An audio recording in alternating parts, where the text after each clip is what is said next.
When Ryuk stepped through the portal, there was more than the usual. Every time he had ever stepped through a portal, the first thing that usually greeted him was darkness. The same held true even when he traveled using his Void Vortex ability. And with that darkness often came a sense of stillness. But this time, things were different. For one, there was no darkness at all. Instead, it was a blinding ray of light. One so powerful, he couldn't even open his eyes, followed by an incredulous pull. It dragged him forward with a blinding speed that seemed to continue forever until a powerful flash of blue-crimson light burst throughout the entire void as a pair of abyssally calm eyes opened. The first thing Ryuk saw when he forced his eyes open was the void. But if one says the void is pitch black, then what would a golden void look like? That was exactly what was in front of Ryuk. A golden-colored void. A sight that made him begin to question whether it could still even be called a void with its golden hue. Tiny star particles and void fragments floated all around, each gleaming in that radiant gold. But soon, they all blurred past him with blinding speed as his body was still being pulled forward. It went on, until he saw something. Something that took his breath away. Is that? He thought, stunned, as the golden panel flickered before his widened eyes, confirming his vision. The true origin world of the fallen angels, Amamura. In a golden void beyond the constellations was a world that defied all comprehension. Ryuk had once gone beyond space in his battle with Zarkul and had seen Endearth from an outside perspective. He could still faintly remember how vast it was, how awe-inspiring. But this was a colossus with a volume that could contain 100 Endearths with ease. It blazed in uninterrupted golden luminance, not a color reflecting light, but a light born from the essence of the world itself. The atmosphere shimmered in tears, rivers of molten gold folding over one another in endless spirals, each layer richer and more alive than the last. Lightning split the clouds in veins of radiant fury, carving symbols that vanished before his mind could grasp them. No oceans, no forests, no tectonic scars. Only seamless expanses of golden terrain, pulsing with the breath of a planet that felt awake. And as he drew closer to this world, his chest, without warning, began to grow heavier and heavier. What is happening? His thoughts echoed, caught between shock and dread. And then he saw what was responsible. The moment his gaze met it, the entire world froze. Presence. The most staggering Ryuk had ever encountered, and for a moment his mind went completely blank. Beneath the golden colossus of a world stood the presence. It was as though the planet itself balanced upon the back of this singular being. A winged silhouette, arms outstretched, as though holding the weight of the celestial sphere without effort. A halo of searing gold encircled the figure's head, not delicate or serene, but a crown of raw, unshakable authority. Its wings were vast, suspended in divine equilibrium, arcs of golden energy that neither moved nor faltered. The body was wrapped in celestial gold, not metal, not armor, but something older, denser, concentrated divinity. It cloaked every inch of the being, refusing to reveal even the faintest trace of mortal or immortal form beneath. No eyes, no mouth, no skin, only the shape and the unbearable radiance it emitted. A radiance sharper than a sword, yet it never harmed him. It was heart-quaking as Ryuk suddenly felt his existence beginning to disperse. Yet his mind paid no attention, still reeling from the awe of what was already starting to fade from view. A being that seemingly carried the entirety of Amamura. A world hundreds of times larger than Endearth, in its outstretched palm. What is that being? That was the last thought in his mind before everything plummeted into darkness. But the darkness didn't last forever, and soon following was the undeniable feeling of solid ground beneath his feet. He staggered on his footing, one hand clutching his head, which felt as if it had been slashed open from the inside. Ryuk! The voice was blurry, echoing in and out, until it slowly began to piece together. He raised his gaze and saw a familiar face. "Hey, you okay?" Morgaine asked as she looked at Ryuk, who slowly rose to his feet. And faintly, her heart thumped louder as she looked into his eyes. For a moment, they glowed so bright. A full crimson and blue, rippling with an energy wave that felt beyond anything she had ever witnessed from him. But it quickly faded, lasting no more than a split second. She watched him stand upright, his hand moving away from his head. "I'm fine, Morgaine. Just a bit dizzy from the teleportation is all," he said with a smile, one reassuring enough for her to turn her attention back to the front. That was when it hit Ryuk. "We're here." The system panel flashed as Ryuk turned his gaze forward. The first thing he noticed was the new company they had. There was the Half-Fallen and Old Jack, along with the two fallen angels they had arrived with, but now a new group stood before them. A group striking in appearance. They could have easily passed for humans, if not for their incredibly long golden hair and eyes that gleamed a blinding golden hue. All of them, males and females, were clad in the same golden robe, the distinguishing factor being the females wearing a robe that held a hoodie which covered their head, while the males wore normal robes. Their expressions were unreadable as they discussed with the Half-Fallen one. "Fallens. They're all true Fallens," he thought silently to himself, watching the group converse. But soon, the conversation ended as they all prepared to continue moving, ushering them forward. However, they soon stopped in their tracks as their attention shifted to him. And he noticed some of them furrowed their brows at the sight of him. It wasn't a welcoming gaze. The second he was sighted by them, they all immediately paused, the entire group, previously preparing to move forward, halting to a stop. Their gazes sharpened at him before subtly drifting back to the Half-Fallen one. "You brought back an aboriginal of the world?" A Fallen, the tallest among them and seemingly the leader, asked the Half-Fallen one, who responded, "He's part of my family. That I will not dispute," the man acknowledged and continued, "but the orders we received are for only fallen angels to be allowed into the identification prism and go through the process of rejoining the Amamura. He may be part of your family, but he isn't a fallen angel and therefore doesn't fulfill the requirements to enter the identification prism," the man said calmly, as silence settled for a while. The Half-Fallen one's brows tightened before she asked, "So what has to be done for him to be recognized?" The man turned his head slightly to look at Ryuk. "Since he can't simply be returned to the world, what I can do is take him to my leader, her Radiant One. There are many other races on Amamura who aren't necessarily fallen angels, and some even live among fallen angel families. But the process of identification is different, and that power isn't vested in me.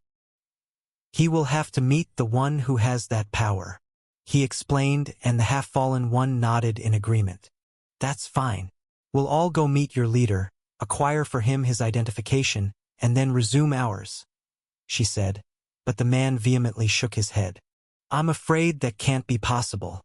Only he has an issue, and only he will be allowed in her presence." His voice left no room for negotiation.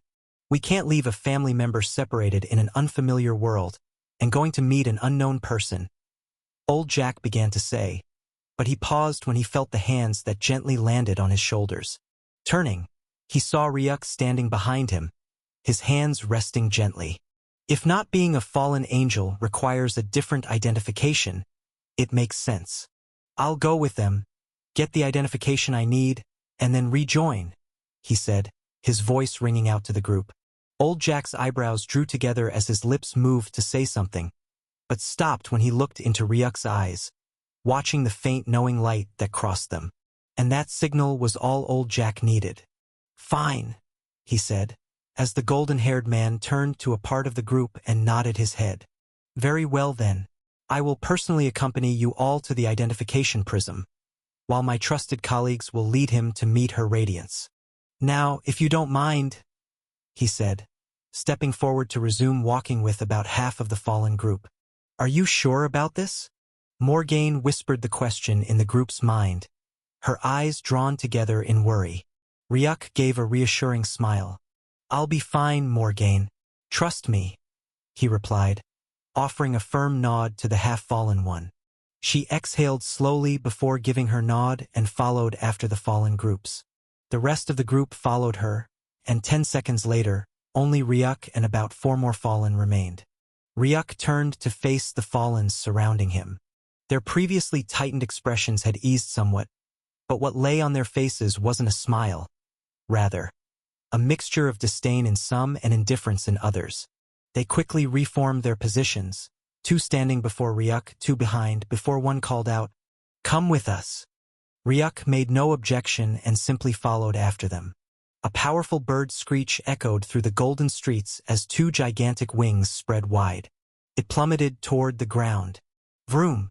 Air rippled violently as it hovered in the air, just before it could slam into the golden marble-like floor, softly lowering instead. Seated on its back were 5 figures, and the most eye-catching among them was the white-haired presence, none other than Ryuk, who stepped down from the golden bird. His gaze briefly met the golden orbs of light that were the creature's eyes, and his voice echoed into its mind. "Thank you for the flight," he said telepathically, watching a faint flicker of surprise cross the creature's gaze before it responded. "It's the reason for my existence. And seeing as you are new here, I will give you a piece of advice. Do not look directly into the eyes of an angel if you ever come across one."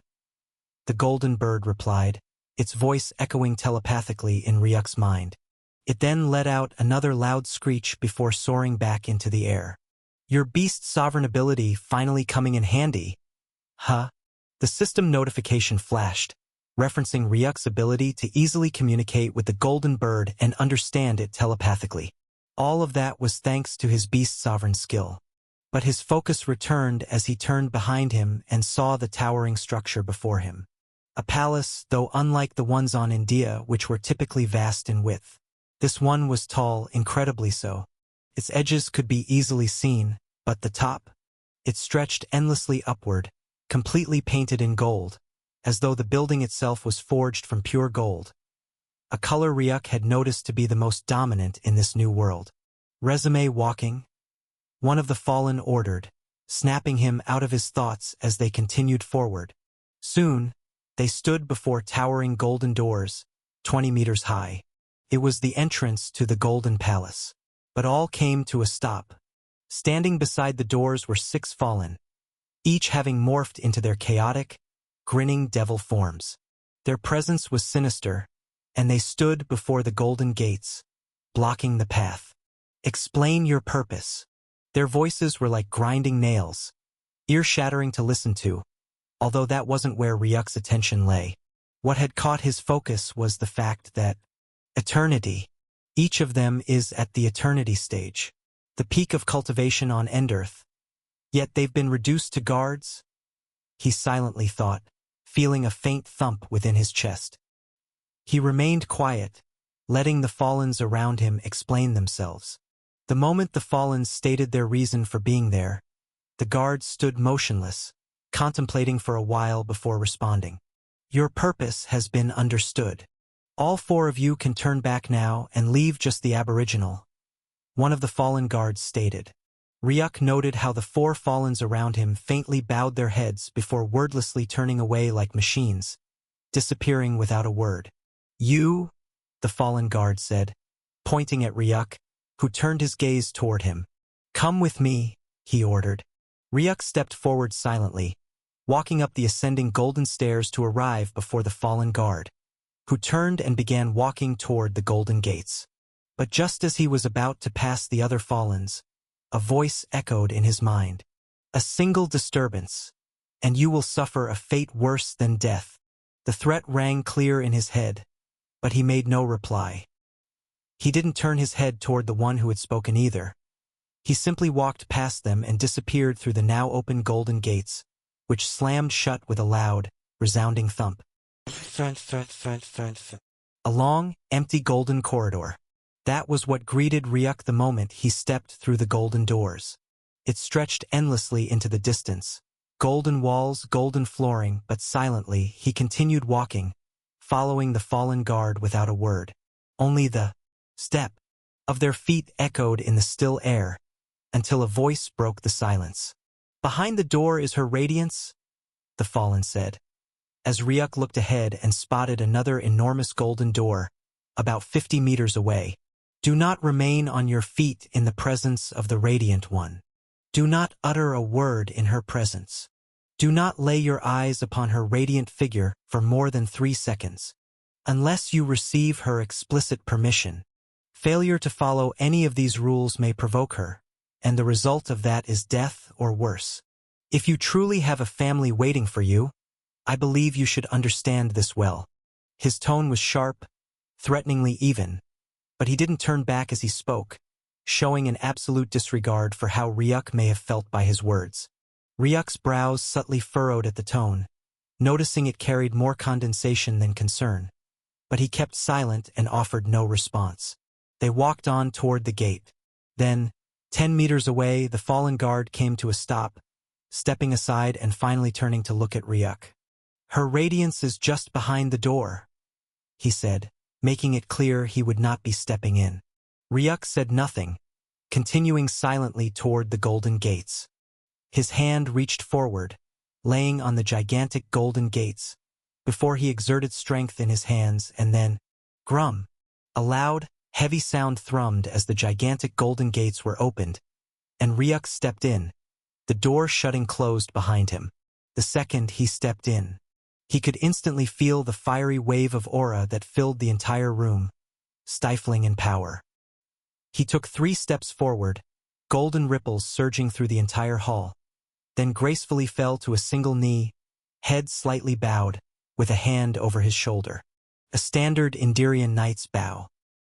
He remained in this position, silent, but his senses never once paused, roaming through the entire hall. It was a golden throne room, and in this throne room were a total of 3 golden statues in a triangular format around him. Each statue was that of an angelic female, featureless but with 4 wings outspread behind them. Ryuk's senses enveloped them, noticing the intricate runes that surrounded their blazing golden figures, and he could easily tell there was more to them than just ordinary statues. There were golden chandelier lights over the ceiling, with golden murals and paintings adorning the throne room walls. But what drew his attention was the area where he felt the wave of power emanating from. It was the throne area at the end of the room. His senses approached but paused 10 meters away from it, and he silently withdrew them. The moment he did, a voice echoed out. Disappointing. It was clear, crystal clear perhaps, sending a mild reverberation through Ryuk's entire existence. I find those with more nerve than others to be of interest. Tell me, what are you here for? The voice, undoubtedly feminine, rang out, and Ryuk gave a quick summary of why he was there. So you're here for identification, huh? Yes, he replied curtly. Rise to your feet. Her voice rang out, and he rose, finally getting to look directly at the figure on the throne. And true to his earlier assumption, it was a feminine figure. Eye-catching golden hair and eyebrows on a near-perfect face. The fallen angels on Endearth were one of the races with no ugly members, but the woman before him was like a notch above them all when it came to beauty. For large golden wings flared behind her, a deep golden wave of aura burning gently on them. Above her head was a halo, the halo of 2 wings outstretched and laced on a golden circle. What drew Ryuk the most, though, were her eyes. In them he saw the same runic symbol of 2 wings, wide and outstretched. No emotion lay in them, leaving them simply dull, yet somehow filled with life. Her intent was impossible to guess, but still, he could see the faint nonchalance flickering in the side of her gaze. Host has appeared in the presence of an angelic race, a Seraphim initiate. Host should exercise caution. The system notification blinked before him. A Seraphim initiate, huh? Identification comes in many forms, some difficult to obtain and some easier. She began her explanation as Ryuk listened intently. The first and the easiest of identification is the visitor's mark. For that, I'll need a memory trace to verify who you truly are and check for malice, deceit, or spy missions, and then obtain your source origin tag, a magical seal that would act as a testament of where you're from, and finally, an intent declaration, she said, but soon noticed Ryuk's eyes lit in confusion, and she continued. An intent declaration, it's a formal spoken oath that covers why you are entering Amamura, how long you intend to stay, and what you'll do while you're here, and for one on your power level, you'll honestly be better off dead than trying to break it," she said, as Ryuk's eyebrows faintly knitted. Like a contract grimoire? He thought silently. Yes, but much, much harder to work around and break. It's also expensive to obtain, it added. And yet, they're using such an artifact for a simple entrance verification. Ryuk silently thought. They take their world entrance quite seriously. The panel spoke out his thoughts. If all is obtained and cleared, you'll be given a card that allows you to stay for a set amount of time, 1 month at least and 3 months max for a visitor's permit, she explained, then leaned forward, chin propped against her clenched fist. But if you've become part of a fallen angel family, I'm guessing you plan on staying for quite a long time, correct? She asked, and Ryuk nodded. I do. In that case, the process is even more complicated. If you wish to stay in Amamura for more than a year, you will need an even special permit. Either a worker's crest, which is given to those with crafts or skills, and allows you to stay for 1 to 2 years, or a warden's seals, which is given to the most powerful combatants with great strength or loyalty, and allows you to stay for more than 5 years in exchange for service. In short, you need to be of important use, she mentioned. Ryuk's eyebrows faintly knitted. That sounds harsh. Even if I mean you all no harm, I'm still not allowed. It's almost as if strength is the only thing that determines one's worth here. Does saying it like that sound harsh? She asked him, a faint grin on the corner of her lips, and Ryuk's silence was like an answer. And to that she gave a reply. Amamura does not owe hospitality to the lesser, just as one does not give shelter to ants simply because they seek warmth, she said, her words cold and callous. If you wish to remain here long-term, you must be useful in a way that matters. Are you valuable? Are you worth the potential trouble your presence might cause? Are you worth defending if your original race comes to reclaim you for one reason or another? You need to be valuable. Do you understand? She asked. Ryuk hummed slightly, even though her words didn't make that much sense to him. Such a situation was a first for him, as even on Endearth, there was no such thing as being valuable. As long as one had enough money for the ride, they could enter and live in any city grade they wanted. But this wasn't Endearth, and that he reminded himself, as he made up his mind. If there was one thing Ryuk had confidence in, it was, I will choose strength as a source of value, he declared. Yet her expression remained unchanged. Many people choose strength as a source of value, but it's the hardest to gain an identification with. I would advise you to choose something else you're good at, other than strength, she said, but Ryuk shook his head. Anything else? He didn't know any other craft. Runic creation, artifact crafting, blacksmithing, he wasn't skilled in any of these. Besides, according to her, a craft would only allow him a 1 to 2 year stay in Amamura, while being a combatant would grant him up to 5 or more years. If he was serious about Amamura, then being a combatant was his best option. I'll be going for strength as a source of value, he replied, and noticed her hen replied. Just so you know, the strength test has 2 possible outcomes. 1. You get crippled during the process, with your confidence and cultivation crushed. This is done intentionally by us to ensure nobody wastes our time. 2. Once you sign up to be a combatant, there are no second chances. If you fail the lowest test, you'll be permanently banned. And it doesn't matter to us if you came from a world that can't be returned to. You'll still be thrown out, and never again will you be allowed any form of identification except a visitor's mark, which will only last you 1 to 3 months, and your visits to Amamura will be limited to once a year, she explained, then continued. On the contrary, if you wish to be tested through craft, you have 3 attempts to perfect and retry the tests until you succeed. That, as you can see, is safer. So, what is your final say? She asked, as Ryuk watched a grin tug slightly at the edge of her lips. Silence lingered, but not for long, as 3 seconds later the words rang out. I'll be going for strength as a source of value, he repeated.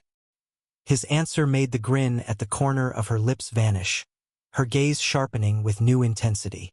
You're a stubborn one, but finally, a subject of interest for me. she said, raising her hands into the air. Ryuk watched as golden light coalesced in her palm, forming quickly into something solid. A golden card. It floated gently toward Ryuk, hovering above him until his hands reached out beneath it. It lingered for a moment before dropping softly into his palms. Take this to the guards outside. They'll escort you to the Outlier's identification prism. This card allows you to skip the queue and get tested directly without hours of waiting. If you fail, she began, drawing his attention away from the card to her nonchalant smile. Then maybe you just don't deserve to be here with your family in the end. Leave now, she said without any shift in her nonchalant expression. It was clear she never even thought whether her words were respectful or disrespectful, and truly, she doesn't. Ryuk's fingers wrapped around the card before he turned his back and silently walked out of the throne room. Clamp! The sound of the heavy door shutting echoed as the Seraphim Initiate quietly stared at the now closed entrance. A golden shimmer crossed her eyes. Finally, a mild subject of interest, she murmured, a small smile tugging at her lips. Her eyes slowly closed, and soon enough, the golden halo above her head and the outstretched wings behind her began faintly flapping. A radiant ripple of golden light filled the room, blinding everything within.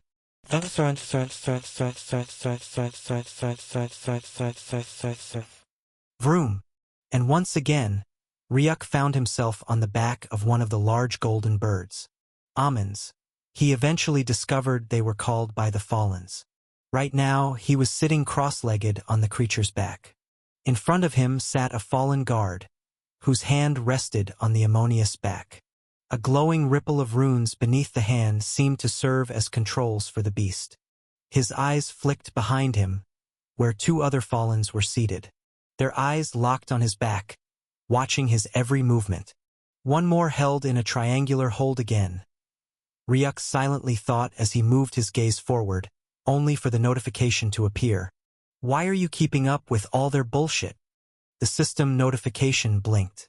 You could reduce all of this to ashes in minutes, and you never needed to follow their words.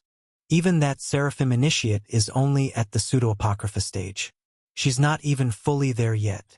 You don't need to kneel to her, nor silently take all her obvious disdain. The system added, clearly irritated. Ryuk looked to the front, unmoved, before he thoughtfully replied. You're mostly right, but wrong about one thing. It wouldn't take me minutes to reduce everything to ashes. It would take me 50 seconds at most. But if I destroy everything, the stronger Seraphims would come for me, as I'm 100% sure that Seraphim Initiate is not the strongest one here. And even if I could hide away and make sure they never find me, what about them? All this isn't just for me. It's for Morgaine, the half-fallen one, and Old Jack, who are starting a new life in their original world. Blowing everything up would only cause them a headache, or worse, get them hurt. Compared to that, silently enduring the underestimation of ignorant fools is nothing. I'll shut them all up when I wipe the floor with their so-called strong combatants in the test. Ryuk thought, as the panel disappeared and he slowly turned his gaze below him. The landscape below him was a monumental contrast to Endearth. That much was clear as he flew across the sky, surveying everything beneath. It was like a city, but instead of a skyscraper skyline, the buildings were Gothic. Tall, with their tips piercing the heavens. All of them shimmered in golden color. The only other hue besides gold was white. These two dominated the entire city. There weren't many traces of technology, yet all around him were various creatures. Large golden birds that closely resembled eagles, like the Ammonius he rode, were the most predominant. Many soared beside him, but on the ground roamed beastly four-legged creatures, the majority of which were cats. They were insanely fast, blitzing around like streaks of lightning. There seemed to be no demarcation for roads. The floors were covered in a white golden gem, glowing from beneath and creating an otherworldly vista. And true to Old Jack's words, the majority of the people walking by were Fallens. All of them Fallens, with most at the eternity stage. Aside from children darting about on their little animal pets, there were almost no adults at the Dominion stage. The Cataclysm and Eternity stages were the most predominant by far. It's a much stronger civilization. The system notification flashed before Ryuk's gaze, and he gave a subtle nod. And even though I see no sign of technology, I get the feeling it's more advanced than even End-Earth. He mused silently as the Ammonius continued forward. Soon enough, they approached a dome of golden energy curving over part of the area. They pierced through it. The outlier identification dome, Ryuk muttered to himself as the Ammonius gradually descended. Inside the dome, there weren't just Fallens. A great many other races could be seen. Some humanoid, some beastly, and others simply indescribable. Ryuk slipped off the Ammonius. The other Fallens dismounted alongside him. There. One pointed toward the tallest building in the distance before speaking. That is where the test will take place. You give them that golden card, and they'll evaluate you. Once you're done, return here. We'll be waiting. If it takes more than 24 hours, we'll assume you're dead. The Fallen added with casual indifference. Ryuk had already grown used to their tone, so he simply turned his back, blending into the crowd of foreign races and disappearing quickly. Tell me, Rodriguez, what do you think of him? One of the Fallens asked as the trio's eyes lingered on Ryuk, whose silhouette soon vanished. He's calm for his age. Too calm. I haven't seen the slightest reaction. Almost as if he's deaf. Rodriguez replied, brows tightening. You're right. His composure is unsettling. The first remarked. The third added, his card is for the combatant identification test. Do you think he'll survive it? I doubt it. His cultivation is hard to gauge, but his mana aura is only at the eternal stage, barely at the beginning. Even if he passes, he'll only be given a low-level identification and probably won't earn many Amora points. Rodriguez answered, as if he could already see Ryuk's fate. I suppose we'll just have to wait and see.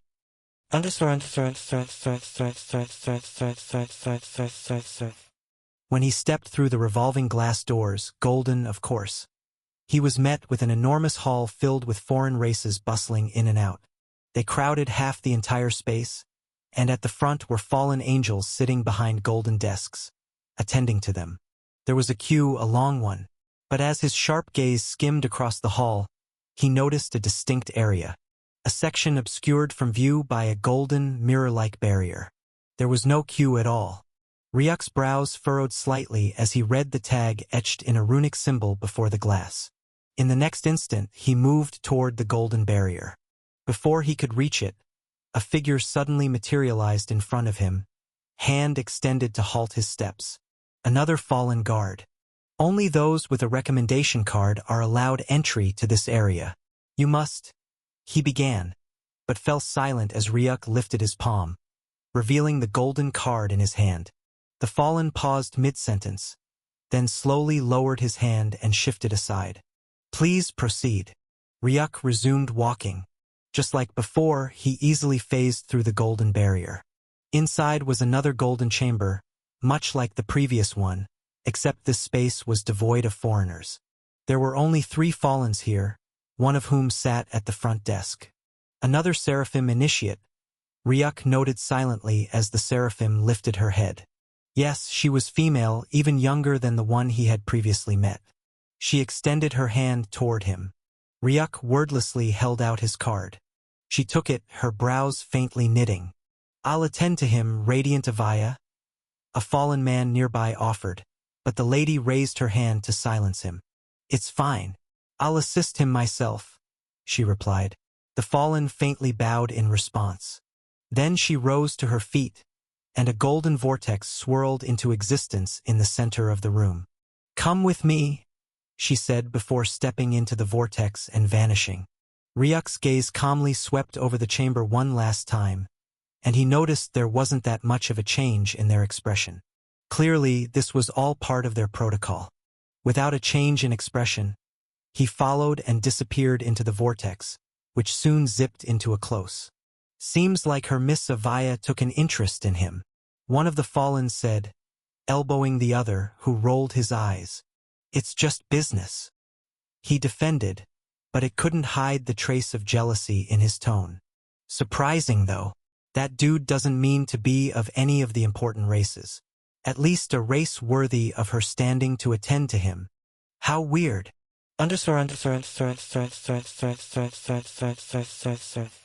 The identification consists of 5 simple tests. The voice echoed through the area where just 2 figures could be seen, surrounded by a void. But it was no ordinary void. It was a void lighted up brilliantly by the waving golden dots of light that flickered through, wafting through the void and providing illumination. Ryuk stood in the void, and before him was the Seraphim Initiate, Radiant Avia, with his golden card floating before, acting as an energy source that linked the various other holographics. We'll be starting with a memory trace. A memory trace? Ryuk asked, but her reply came just as something slipped out of the void. A large golden mirror appeared right in front of Ryuk. But when he looked at it, there was no reflection. Only a revolving golden vortex-like effect. This is an Amamura identification mirror, and it performs 3 purposes, Radiant Avia explained. The first is a memory trace, which helps us detect and verify your thoughts. My thoughts? Ryuk asked in surprise and caution as she nodded. Your thoughts, including your past thoughts, emotional state, and hidden intentions, especially those related to Amamura. Oh, yes. If you have revengeful thoughts toward Amamura or you're a spy, it will detect it. You'll fail the identification and be sent out, she said with the same nonchalance.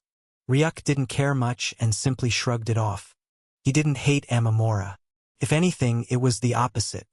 You can go in now, she said. But Ryuk didn't move. He turned to her and asked, You said the mirror performs 3 purposes. What's the second and third? The second is identification of origin tag. It tracks your interdimensional visits and filters environmental mismatches, including forbidden traits from lesser or darkened worlds. Every realm a person enters leaves a stain on the soul. Amamura rejects too many foreign colors, she explained. Ryuk merely furrowed his brows for a moment before eventually relaxing. That also was no problem. And the last, a soul purity scan. It helps determine whether your soul is under demonic possession, corrupted by apex or cursed energy, or bound by forbidden contracts with forbidden beings, she said, drawing Ryuk's attention. Forbidden beings? Yes. Exiled gods, nullborns, ashen kings, hollow cults, and many more. If you have signed a contract with any of these beings, you will not be allowed into Amamura, she explained. Ryuk's eyes glimmered with curiosity.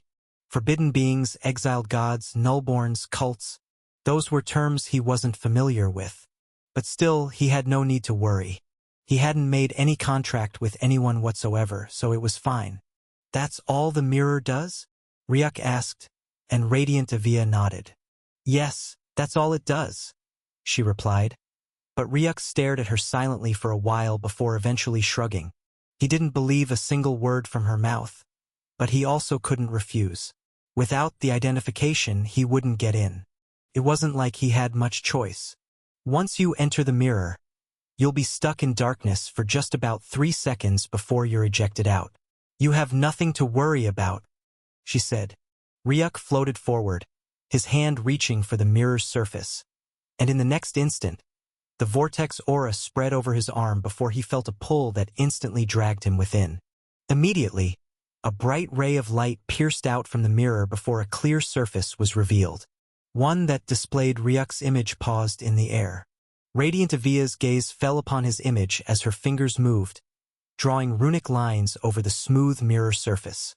Each of the lines lit up with brilliant golden light before fading off. She turned back to the floating holographics in front of her, pressing various runic symbols on them before returning to the mirror and resuming. Although she mentioned 3 seconds, the procedure had been ongoing for nearly an hour, as she silently continued writing and typing before finally muttering, Now for the soul purity scan, she said as she rapidly drew golden lines. Unlike before, where the golden lights lit up and immediately faded away, this time the golden light didn't illuminate as quickly, causing her brow to furrow. Then she watched as a rainbow-like hue appeared over the runic symbols. Seems like he has a soul bind, but whatever he's bound with is harmless. Most likely a beast bond. She muttered to herself with a shrug, her fingers moving to type when suddenly, flash! A faint crimson-black light shimmered for a moment, and her head snapped back to the mirror. Yet when she looked at the words, she still found the rainbow color unchanged, the runic symbols slowly floating off. Her hand hovered in midair, a confused expression growing on her face. Did I just sense a null-born color flash? Radiant Avia murmured under her breath, eyes fixed silently on the mirror. The color had already faded off, but she eventually shrugged. He's just an aboriginal from a wild world. No way he has a null-born contract on his soul.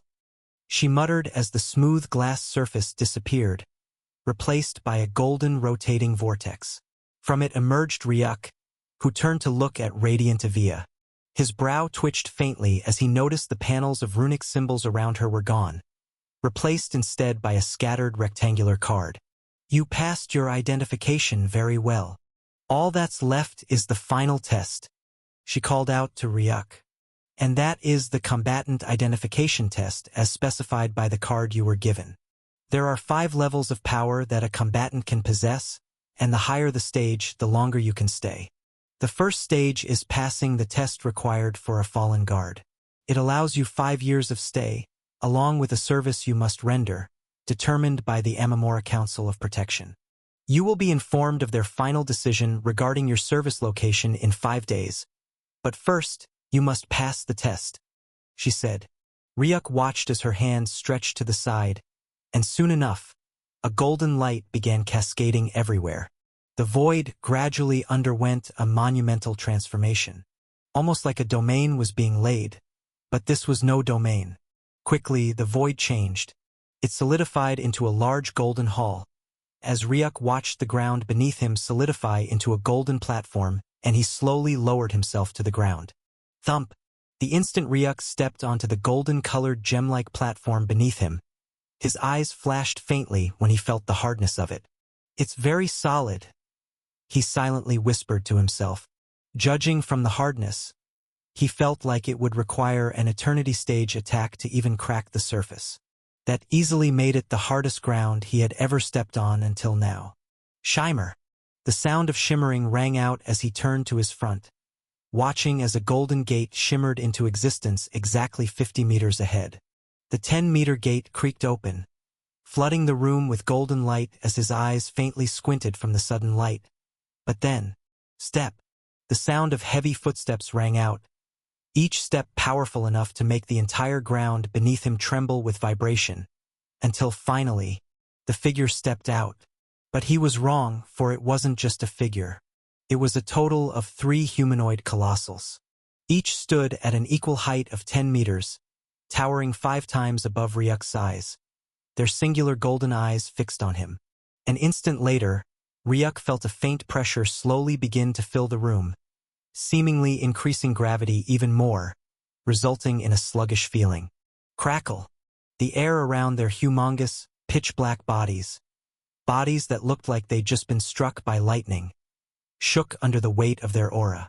Golden lightning faintly flashed around their muscular forms, and the wavy golden hair danced on their heads.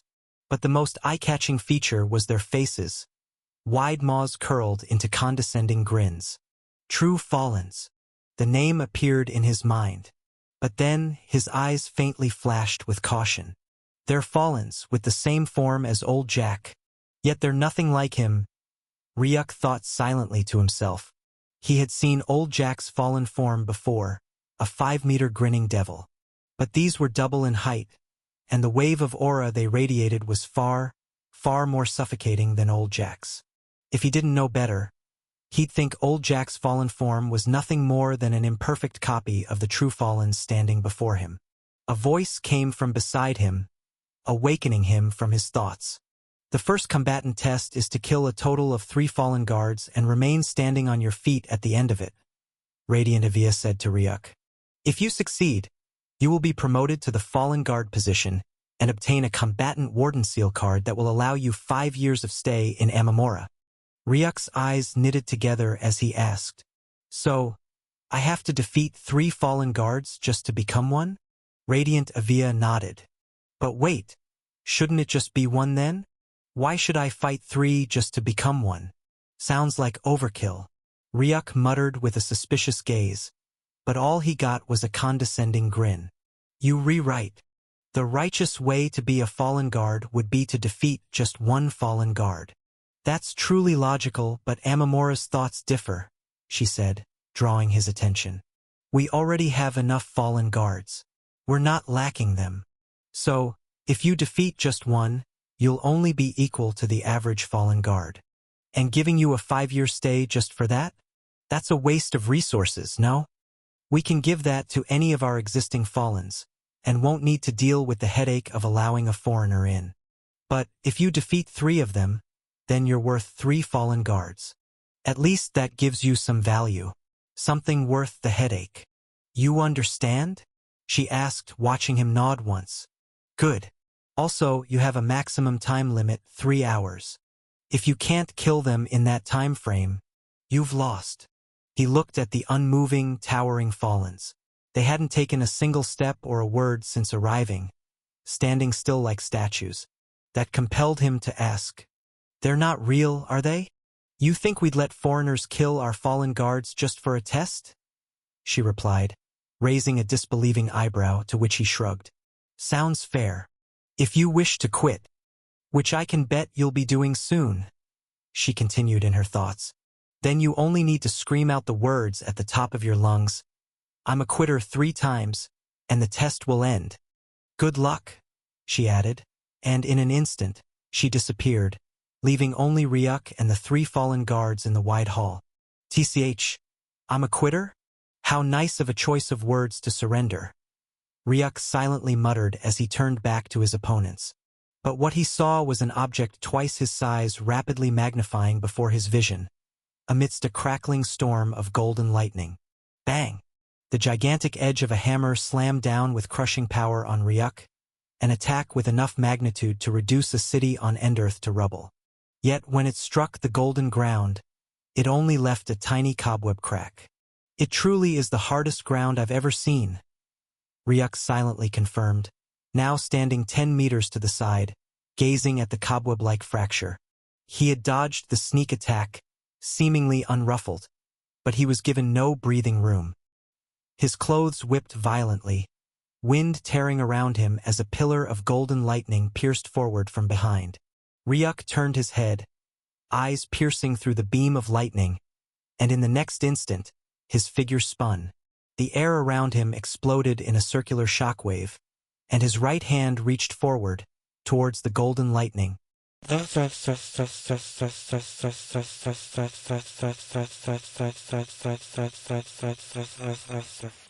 Foolish! In another part of the void where golden particles floated across the space, there stood Radiant Avia, standing upon what looked like a glass floor.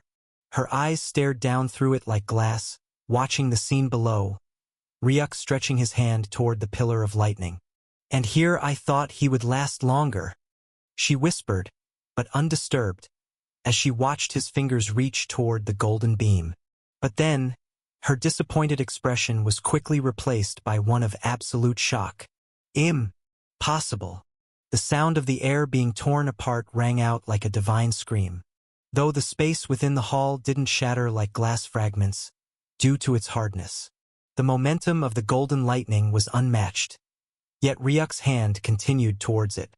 It reached it, and just when Radiant Avia would have expected him to be blasted backward like a broken kite, his hands sliced through the bolt like a sharp blade through butter. Crackle! Golden lightning crackled around Ryuk's arms, raging wildly, dancing across his skin and seeming to try and envelope him. The system notification blinked before his gaze. You have been struck by a special element, fallen lightning, renowned for its paralysis effect. The host's skeletal system is resistant to paralysis.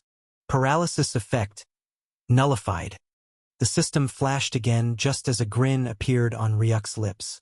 His extended hands suddenly clenched. Bang! The sound was that of iron clashing violently against iron as his palms caught the edge of a golden spear, still brimming with insane fallen lightning. Got you, he whispered. In that instant, his grip around the tip of the spear tightened. His legs slammed into the ground like anchors and then, weave. The fallen guard who held the other end of the golden spear was suddenly lifted off his feet by his weapon. Ryuk hoisted him into the air with sheer force before. Vroom!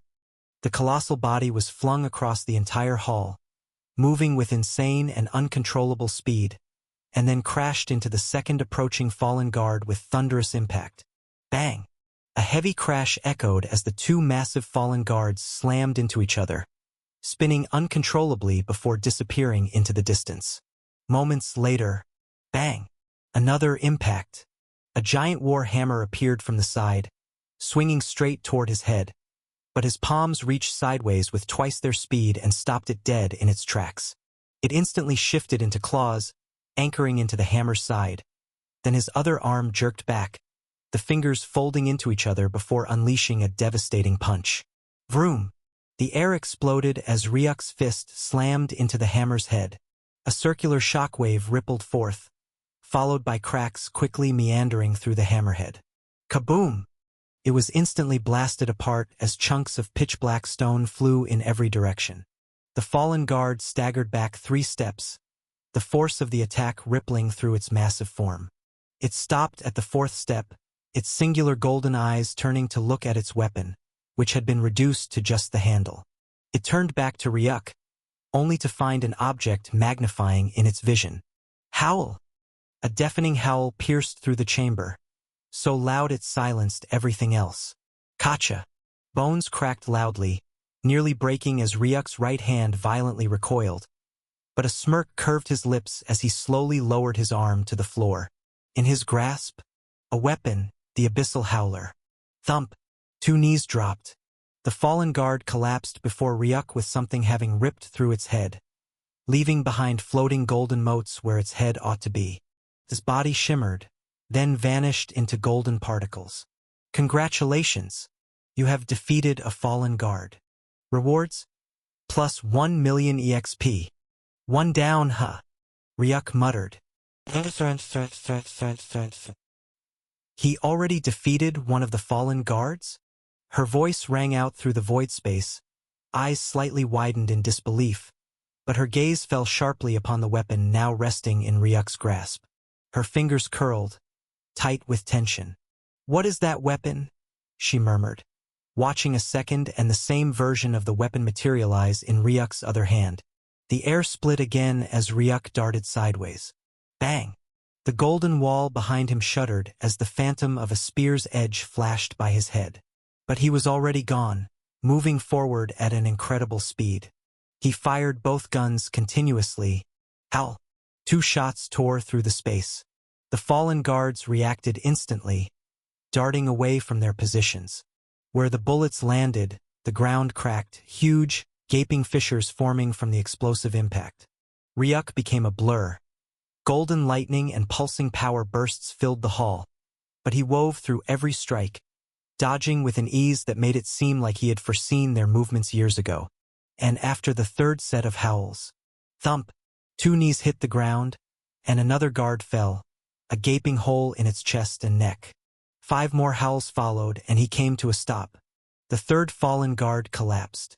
Its entire upper body is missing, blown apart by an especially powerful explosive force. Only the legs remained, which eventually disintegrated into molten dots of golden light. You have defeated 2 more fallen guards. Rewards? Plus 2 million EXP. Shimmer. A golden vortex opened beside him, and Radiant Avia stepped out. Ryuk looked at her, seeing her expression still beholding that nonchalance. But this time he could see it. Her unbothered and seemingly unimpressed calm now held a bit of caution. You have completed the identification test for a fallen guard, she said. You'll now be issued your identification card. I have a question, Ryuk cut in. You said a fallen guard is just 1 tier of being a combatant, right? Yes, she replied, her eyes narrowing. And then realization lit up within her gaze. You want to take the Tier 2 test? Yes, I do, he affirmed with a nod. Fine, she said. agreeing quicker than Ryuk expected. But it only affirmed to him that whatever the Tier 2 test was, it probably won't be any good for him. If you pass the Tier 2 combatant test, you'll be more than a fallen guard. To be precise, you'd become an archguard. Ryuk's gaze sharpened. And what are the benefits of that? He asked. He wanted a reason, beyond just shattering the smug calm of some Seraphim initiate stare. If he was going to take on Tier 2, there has to be more that makes it worth it. More value for him, just like their terms. Archguards are exceptionally rare, so obviously they enjoy a greater range of benefits. In terms of permission to stay on Amamura, they are allowed up to 10 years. So far they remain in service and do not commit any bannable offense. Sounds better, Ryuk thought. Secondly, they get the Archguard Halo. The Archguard Halo? He asked, as Radiant Avia nodded, and he watched as a golden halo, that of an outstretched wing, placed above a golden circle, appeared on her head. It was the same one he had seen from the previous Seraphim initiate, but it seemed Radiant Avia was capable of bringing out hers when she wanted. Yes, the Archguard Halo is something similar to mine. Makes others aware of your status and identity with a gaze. And I believe by now, you should be understanding that status determines everything here on Amamura, she said as Ryuk's brows silently hummed. If you're not a fallen angel or an angel, and it's clear you're just an ordinary foreigner, you would be seen as less than the animals we ride. Ha!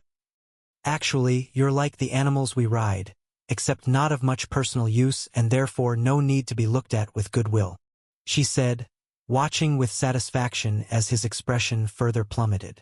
If you're a fallen guard, you have a card which has a faint, almost invisible golden aura around you and signals to everyone that you're as important as a fallen guard, earning yourself some bit of dignity and respect.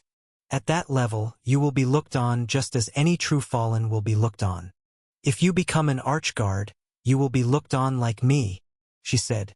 You will be above the true fallens in hierarchy and be seen as an angel, which you already know gives you a lot of respect around these parts, she explained, to which Ryuk nodded.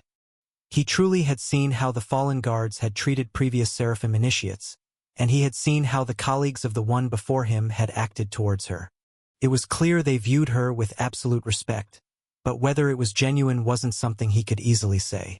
But what's even better is this, she continued, her tone softening just a little.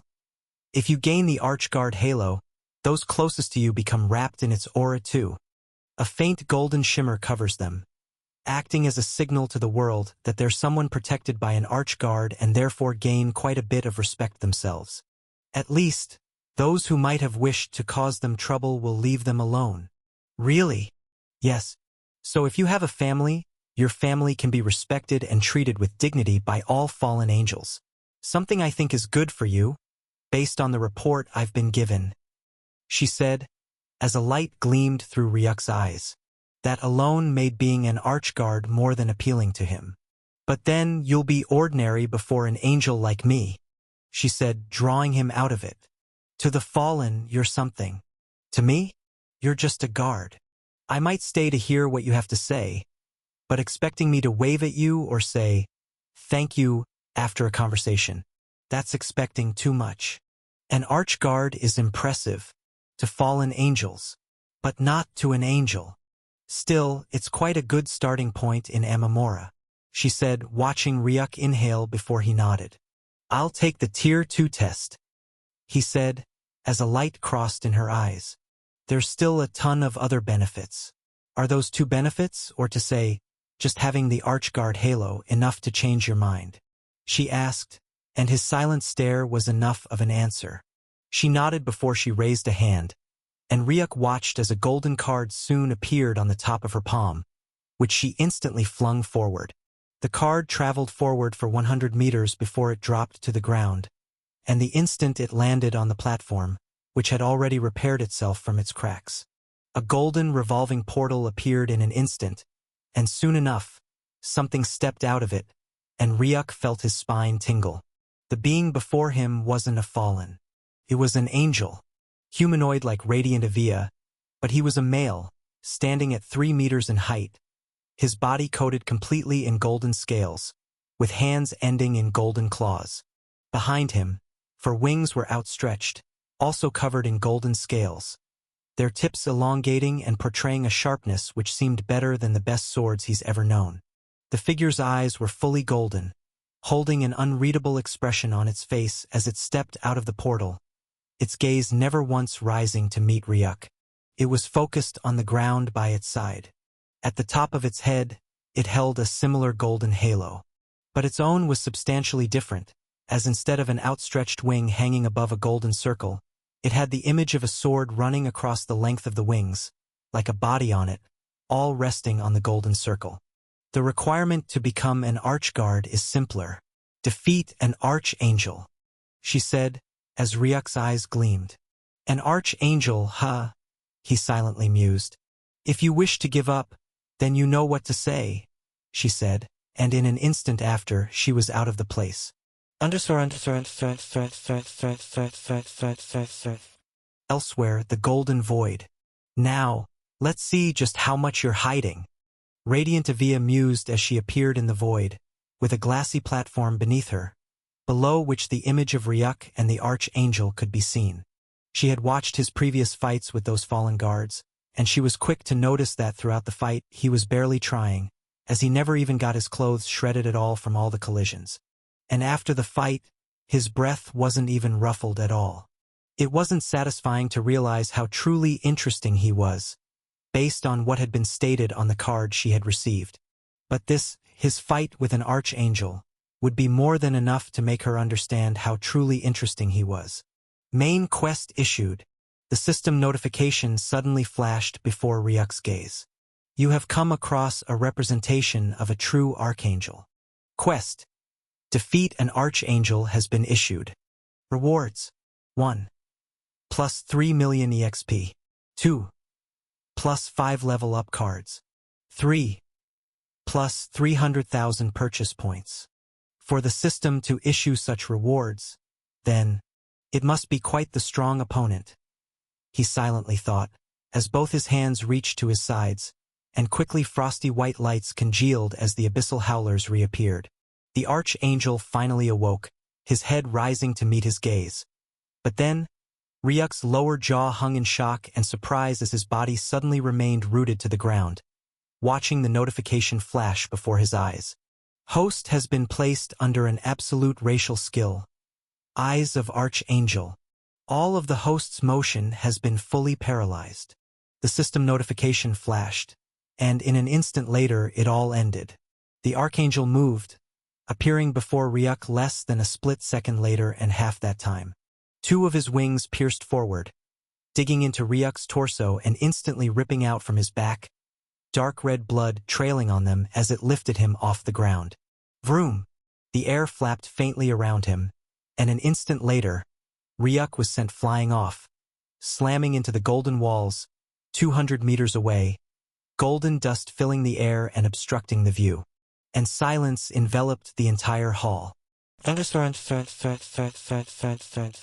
That's it. Radiant Evia thought in surprise as she looked at the silent hall. The fight which she had anticipated so much seemed to have already ended in an instant. But he's yet to give up. Could he have gone unconscious? Howl. Suddenly, 2 howling noises rang out, piercing through the golden dust. 2 bullets shot forward so fast it was almost impossible to catch with the naked eye, appearing right in front of the Archangel an instant later. Flap! A single reverberation of its wings, and the Archangel appeared just a meter to the side, faster than teleportation. The 2 bullets continued into the distance, slamming into the wall and carving deep craters into it. It's fast, Ryuk thought, raising his head, just in time to see the halo of a golden sword piercing down toward his skull. He moved away, and the ground where he had just stood was now a crater from the sword's impact. Flap! A mild reverberation of those 4 wings, and the Archangel was once again before Ryuk. Bang! Howl! Active skill. Howl of Ruin has been activated. Ryuk shot backward at speed. Both guns extended forward as he fired repeatedly. An instant later, An infinite abyssal afterimage of pistols suddenly filled the air before him, shooting toward the Archangel, who dashed after Ryuk at terrifying speed. It wound its four wings around itself, completely covering its body, and when the bullets landed, ding! They were instantly repelled, scattering around the hall as Ryuk fired hundreds more, but not a single one penetrated through. Flap! A sudden vibration in the Archangel's wings, and it instantly vanished from Ryuk's sight. Sensing it, Ryuk paused, his legs dragging on the ground. An instant later, his upper body ducked downward as a wing slashed through the space, cleaving it in half. Howl! Two more howls rang out instantly, but then, the space was slashed into pieces, along with both bullets, before the golden claws slammed into the ground as Ryuk appeared 10 meters away, a faint sweat dripping from his temples. It's fast, ridiculously fast, and its wings hold a force that doesn't even allow the bullets to enter.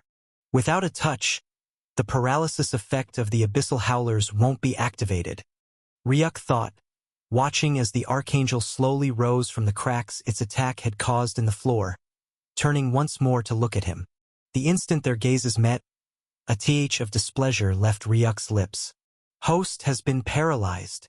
The system notification flashed, and an instant later, the sound of something being ripped apart rang out as the claw slashed toward Ryuk's shoulder, only for the space before it to be crushed like glass. An instant later, Ryuk was gone, the claw blasting into the ground again. He turned to look at his shoulder, finding a portion of his skin, along with part of his neck, had been cleanly cleaved off, revealing his skeletal system, also now enveloped in cracks. Your abyssal howlers are powerful weapons, but the energy running them, your forced and void energy, is only at the initial eternity stage. The Archangel is at the Apocrypha stage. Do you understand? The system notification flashed as Ryuk turned to look at the weapons in his hands. Yes, the abyssal howlers don't possess enough firepower due to my low level of cultivation. They can one-shot eternity stage experts, but Apocrypha stage beings can easily ignore them, he silently thought. And an instant later, the weapons disappeared from his hands. Then, I'll just fight this the best way I know.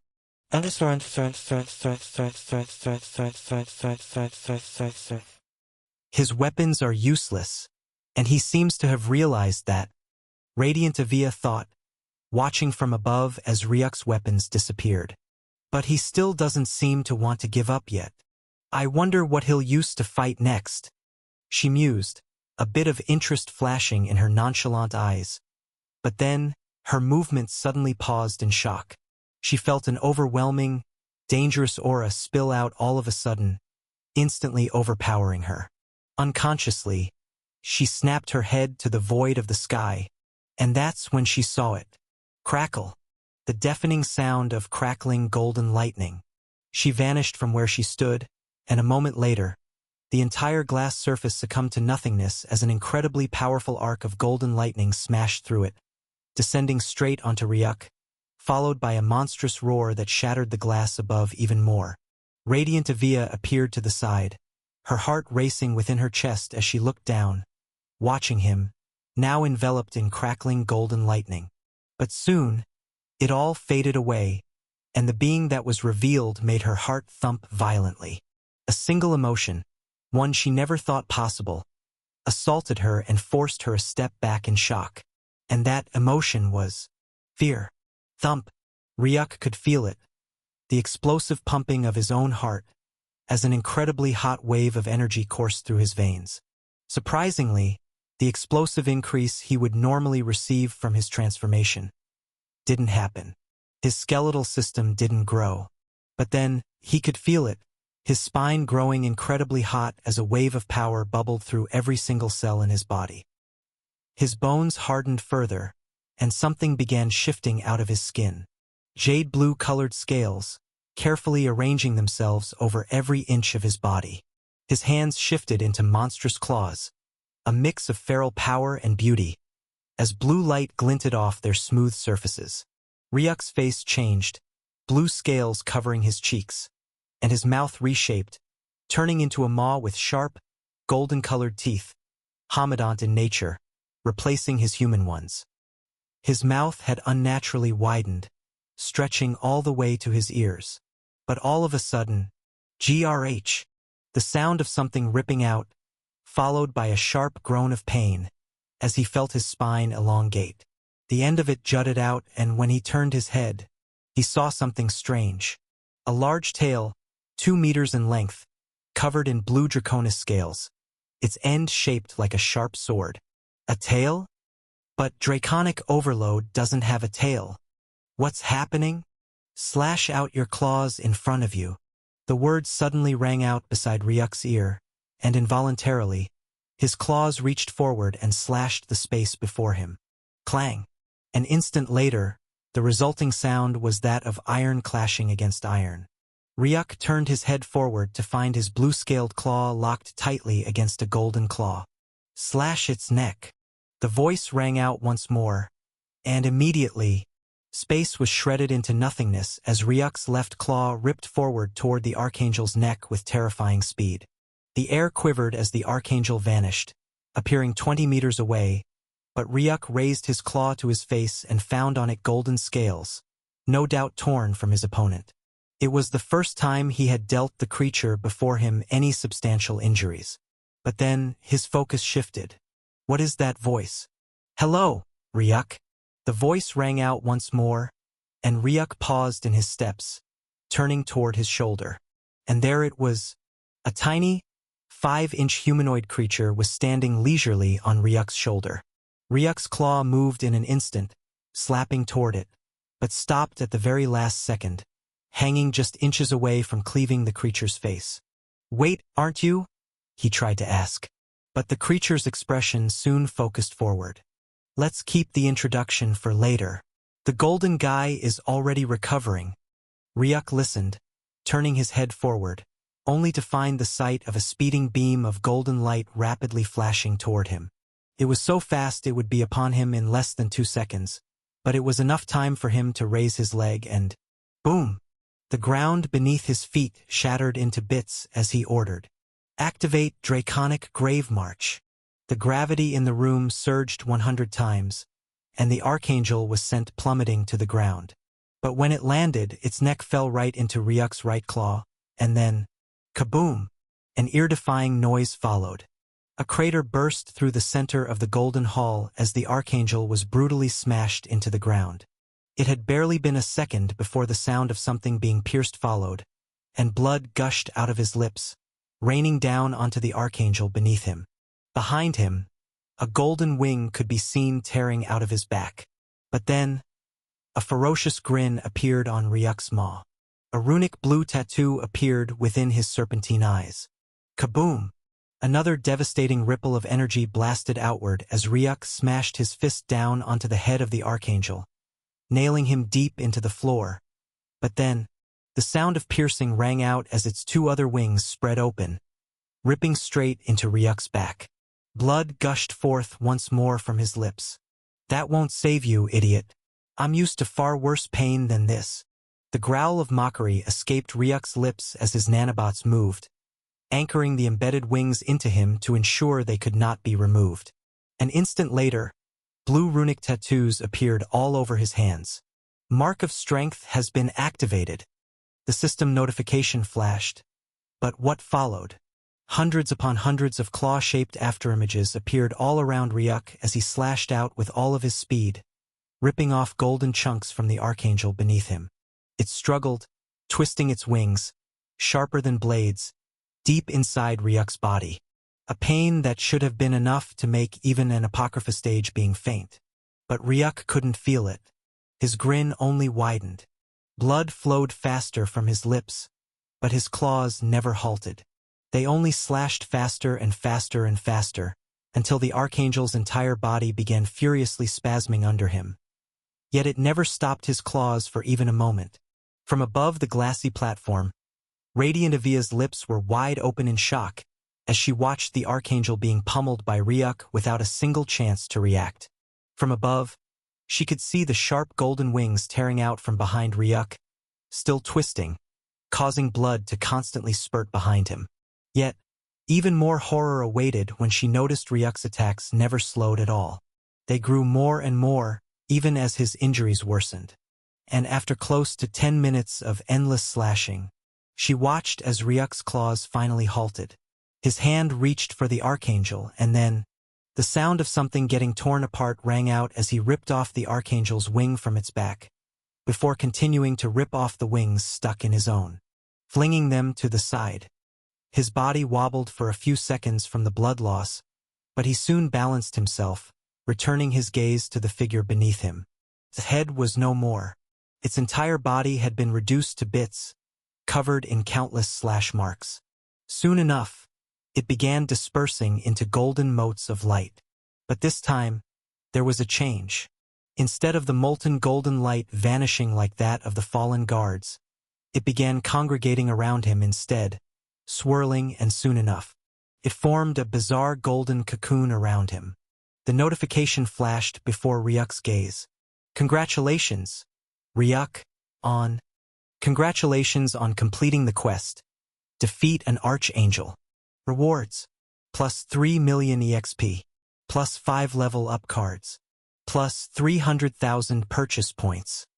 Congratulations. Host has been recognized by an angelic power. Host has gained a mark. The system notification flashed as Ryuk felt the golden motes of light that had been the Archangel slowly fill up his insides. They dipped through his wounds, as he felt them completely heal up, as if time on them had been reversed. The motes meandered through him for a few seconds, before they suddenly vanished. But then, Ryuk could still feel their presence deep within him. A golden vortex appeared in the room, and stepping out was none other than Radiant Evia, who silently watched as the golden cocoon of light slowly faded from him. And then, a golden ripple surged out, momentarily blinding her, but she forced her eyes open, her breath catching in her throat at the sight of him. He stood there, levitating 5 centimeters in the air. His snow-white hair floated behind him rhythmically, golden motes of light surging out of it, but most eye-catching was what floated behind his back. It was a golden halo that formed the shape of a circle, but it was no ordinary circle. Around the edges of the circle were the impressions of claws, hung all around it, seemingly holding the circle in place around him. The sight of it shook her heart as Radiant Evia stood frozen in place. She had seen a couple of Archguard halos in the past, and they were all simple golden circles. But this one, it had the impression of claws around it, a sign that it was far from ordinary. Ryuk levitated back to the ground, a golden ripple surging as he landed onto the destroyed floor, before his head faintly turned, as he looked at the golden claw halo behind him. So, this is the Archguard halo? He thought, looking at the shining golden rings. Looks cool, he thought with a shrug, before he turned back to look at Radiant Evia, watching as the focus in her eyes returned. You passed the Archguard test, and are now an Archguard, she said, her voice still holding the shock, but it didn't stop her from going along with the protocol, as her hand stretched outwards and a golden card appeared. Her other hand moved as a couple of runic symbols appeared in the air and inched toward the golden card, disappearing into it, before she walked toward Ryuk, stopping a meter away him. The golden card floated to him as his hand reached out and took it in his grasp. The Archguard halo is already enough means of identification, but in some places, you might still be required to show up your identity guard, either for your Amamora points to be viewed, or to check how long you still have left to stay on Amamora, she said as Ryuk turned to the card and he noticed a couple numbers. They were duration left before renewal, 3649 to 23 to 59 to 59. Amamora points to next tier, 700/100000. So there is another tier beyond the Archguard tier? Ryuk asked as he turned his attention to Radiant Evia, who nodded. Yes, there is, but there's no test for it, as it's more based on loyalty and ability than battle prowess. You would need to amass points, fill up the tier, and only then will you be able to move to the next tier. As for how you would amass those points, it is through commission for your service as an Archangel. A maximum of 3 days from now, and you would be reached out to by the Council. You would learn more from them about the benefits of being an Archguard and the expected service required. she explained lengthily before a golden gate appeared at the side, which she walked towards, nudging him to come after. Ryuk dipped the card into his pocket before he followed, disappearing into the golden portal. But midway, the system notification blinked before him. Notice, the host has been issued a tracking device, which is being monitored right now. The system flashed before him as his eyes twitched. TCH, so much for it just being an ID card. Seems like the golden ID card wasn't just something that held his time duration in Amamura and his points, but also a tracker that Amamura could use to find his location as long as he held it on him. I can deactivate it before it is fully locked on you, the system notification flashed. Don't. Why? Your location will always be revealed to them, the system said, but Ryuk remained adamant. If not because of you, I would never have known that I was being tracked, and I guess the same is true for all of the people holding an ID. If you deactivate the tracker on my card, there's a huge chance they'll be able to quickly lock onto that, and then they'll want to know how I managed to hack the card and stop their location sensors. In other words, it'll only fetch me unnecessary attention. That's something I can't afford. Yet, he said, as the system notification faded off. Ryuk stepped through the portal, opening his eyes to the sight of the office.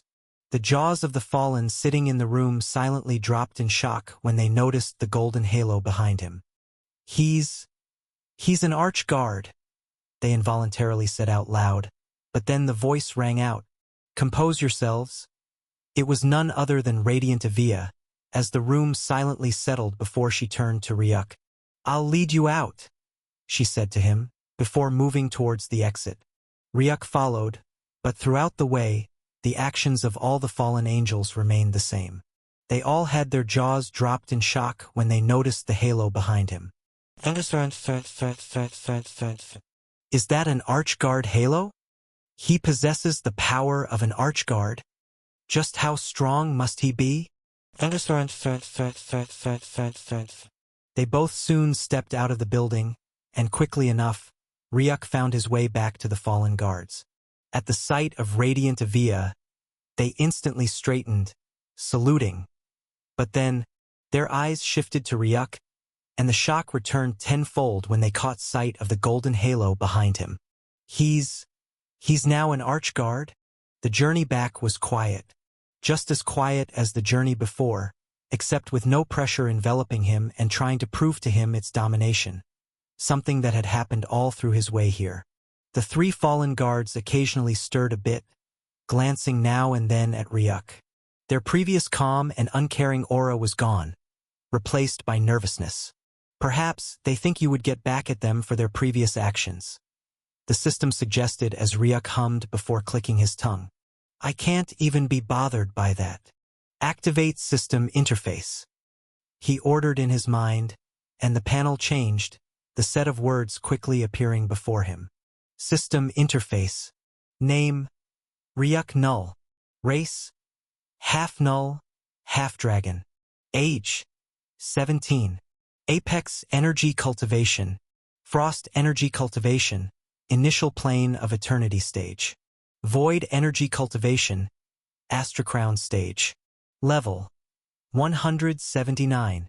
Total EXP, 799-2000/272-0000. Does host wish to level up? Yes. Congratulations. Host has leveled up to level 180. Plus 60 attribute points obtained. Remaining EXP, 599-2000/3,000,000.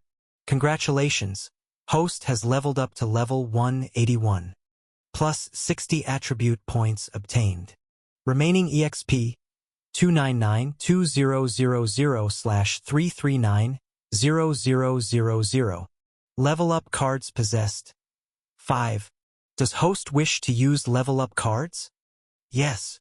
-1 level up card used. Congratulations. Host has leveled up to level 182. Plus 60 attribute points obtained. Level up cards left. 4. Level up cards left. 1. Congratulations. Host has leveled up to level 186. Plus 60 attribute points obtained. Level up cards left, 0. Host has leveled from 179 to 181 using EXP and obtained 120 attribute points.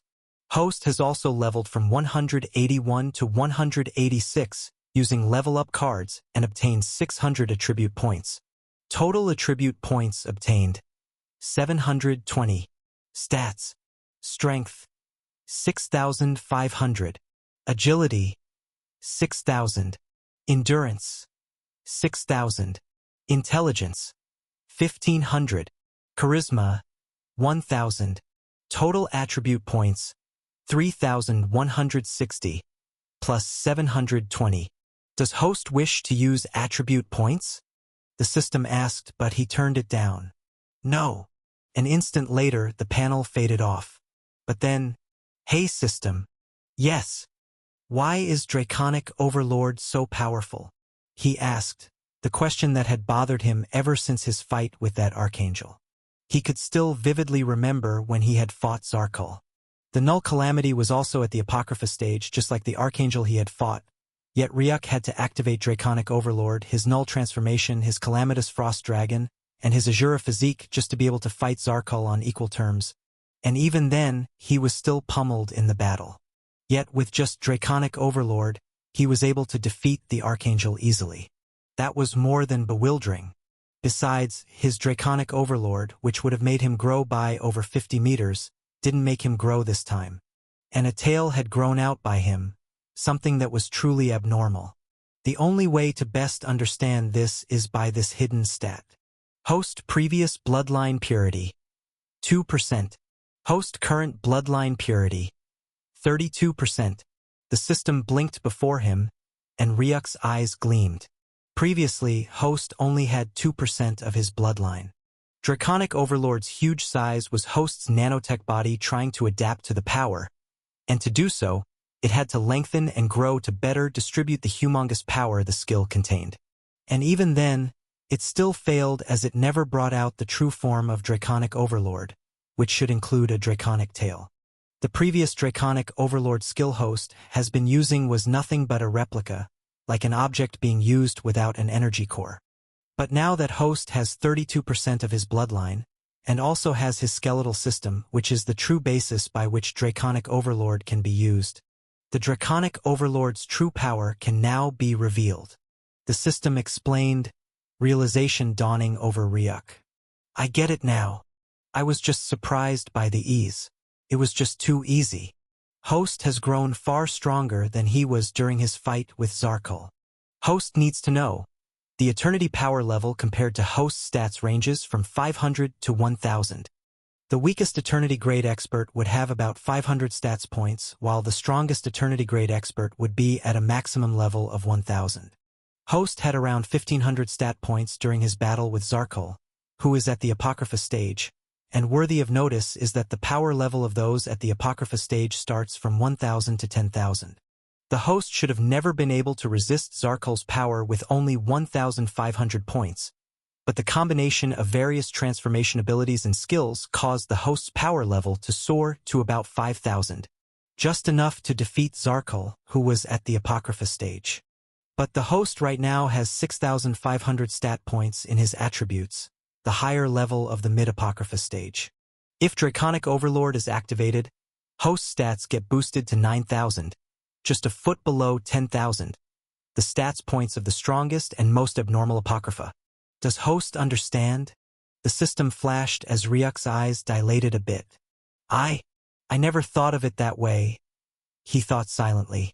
So right now, even in my basic form, I should have no problem defeating Zarkul if we had a rematch. He mused to himself disbelievingly. Yes, you should be able to overwhelm him with just brute strength and speed. The system replied, but then he had an idea and asked, so wait, if I overlap all my transformation abilities, the Null transformation, the Frostborn Calamity Dragon form, and the Draconic Overlord form, and the incomplete Azura physique, just like how I did to fight Zarkul, then what will happen? Overlapping transformation abilities induce very great strain upon the Host, but with the Host having regained his skeletal system, it should be just bearable. and the overlapping will cause the host's stat points to shoot well above 10,000. If such were to happen, no Apocrypha stage being will be able to stop the host in battle, no matter how powerful or abnormal. Only an Exignis stage expert would be able to put the host down then, the system said, and while it seemed like overpraise, the blankness in its words was enough to make Ryuk understand it was just speaking facts. I didn't know I've grown so strong. And this is all from just getting back my skeletal system? Then what happens when I gain back the remaining parts of my body? And it mentioned that I gained back my skeletal system. Just how many systems are still missing? According to the system analysis, the host is still missing a total of 6 body parts, at least. The first is host's muscular system, the system said as Ryuk's brow knitted in confusion. My muscular system? Isn't that the same as the skeletal system? He asked, confused, and the panel blinked. No, the skeletal system is not the same as the muscular system. The host's skeletal system simply provides a rigid framework for the host's body. Previously, one could say host had just been fighting with his heart, brain, and lungs, which metaphorically means host's will, thought, and breath. Just like a ghost, the system said as Ryuk's expression crumbled. But now, with host's bones having returned, host has a framework to exist in the world again. The host is no longer formless or ethereal. And symbolically, regaining the skeletal system is like regaining identity and legacy. Host can now stand, withstand, and not crumble. The presence of the nanotech body is what made Host not really understand just how devastating his previous state was, and how much better it had gotten from obtaining back the skeletal system. But still, even with the skeletal system obtained, Host is frail. There's no force behind Host's movements. Like a solid frame with no strength. The system seemed to mock him, eliciting a humph from Ryuk in response. No strength? I have 6,500 points in strength, he argued. But the system ignored him and continued. The muscular system will allow the host to finally move with force. Right now, the host can stand and withstand attacks, but only with the muscular system can the host truly fight back instead of just surviving. It'll be a monumental difference. The point where host obtains true brute power. The system explained, and a light gleamed in Ryuk's eyes. But then, without host's second most important body system, which is the nervous system, host's strength will be wild, unstable, and uncoordinated. Host will be able to hit hard with the aid of the skeletal and muscular systems, but without the nervous system, host can only hit hard, not aim well. Same for host's reaction speed, which would grow even lower due to the strain of the muscular and skeletal systems, and lack of the nervous system. So the second missing part after the muscular system is the nervous system, huh? Yes, host. It replied and kept silent, but then he asked, tell me about the rest. I want to know what's still missing and how that links up to my full identity, he said as the panel blinked once more. While host can now fight well with his skeletal system and muscular system obtained, and even gain accuracy with the aid of his nervous system, host can only last long with his circulatory system. Circulatory system? Like my veins. Yes, and the ones host has right now are not his, but belong to his uncle, Bob Zakir. It can still support host now with only the skeletal system obtained, but once host obtains his muscular system, then it's only a matter of time before host's muscles begin cramping, and host would lack stamina. But with the circulatory system, host can fight even longer, heal more naturally, and truly begin to move like a living being again. The circulatory system symbolizes reconnection with the host's internal world. That makes it truly seem important. What's next? After the circulatory system is obtained, then the host will need his digestive system, and be given the ability to absorb nutrients for growth, repair, and sustenance. Without it, there would be no true natural regeneration at all. The system said, but Ryuk grew more confused. But I can regenerate, right? Yes, partly due to host's Anunnaki model body that tries to automatically fix and restore what it determines. The host isn't capable of natural regeneration by himself. The system explained as his heart unnaturally unthumped. I'm not capable of regeneration, he thought to himself. If he wasn't capable of regeneration, then that was truly something bad. The thought of him being unable to heal up after a battle is the same as falling into a coma forever. I understand. If the digestive system is obtained, the next would be the host's reproductive system. I believe the host already knows what this does. Doesn't he? Said as Ryuk gently nodded. But then, I'll have to add the advantage that once host obtains it, he would finally stop being an eunuch and finally be a man to his... Hey!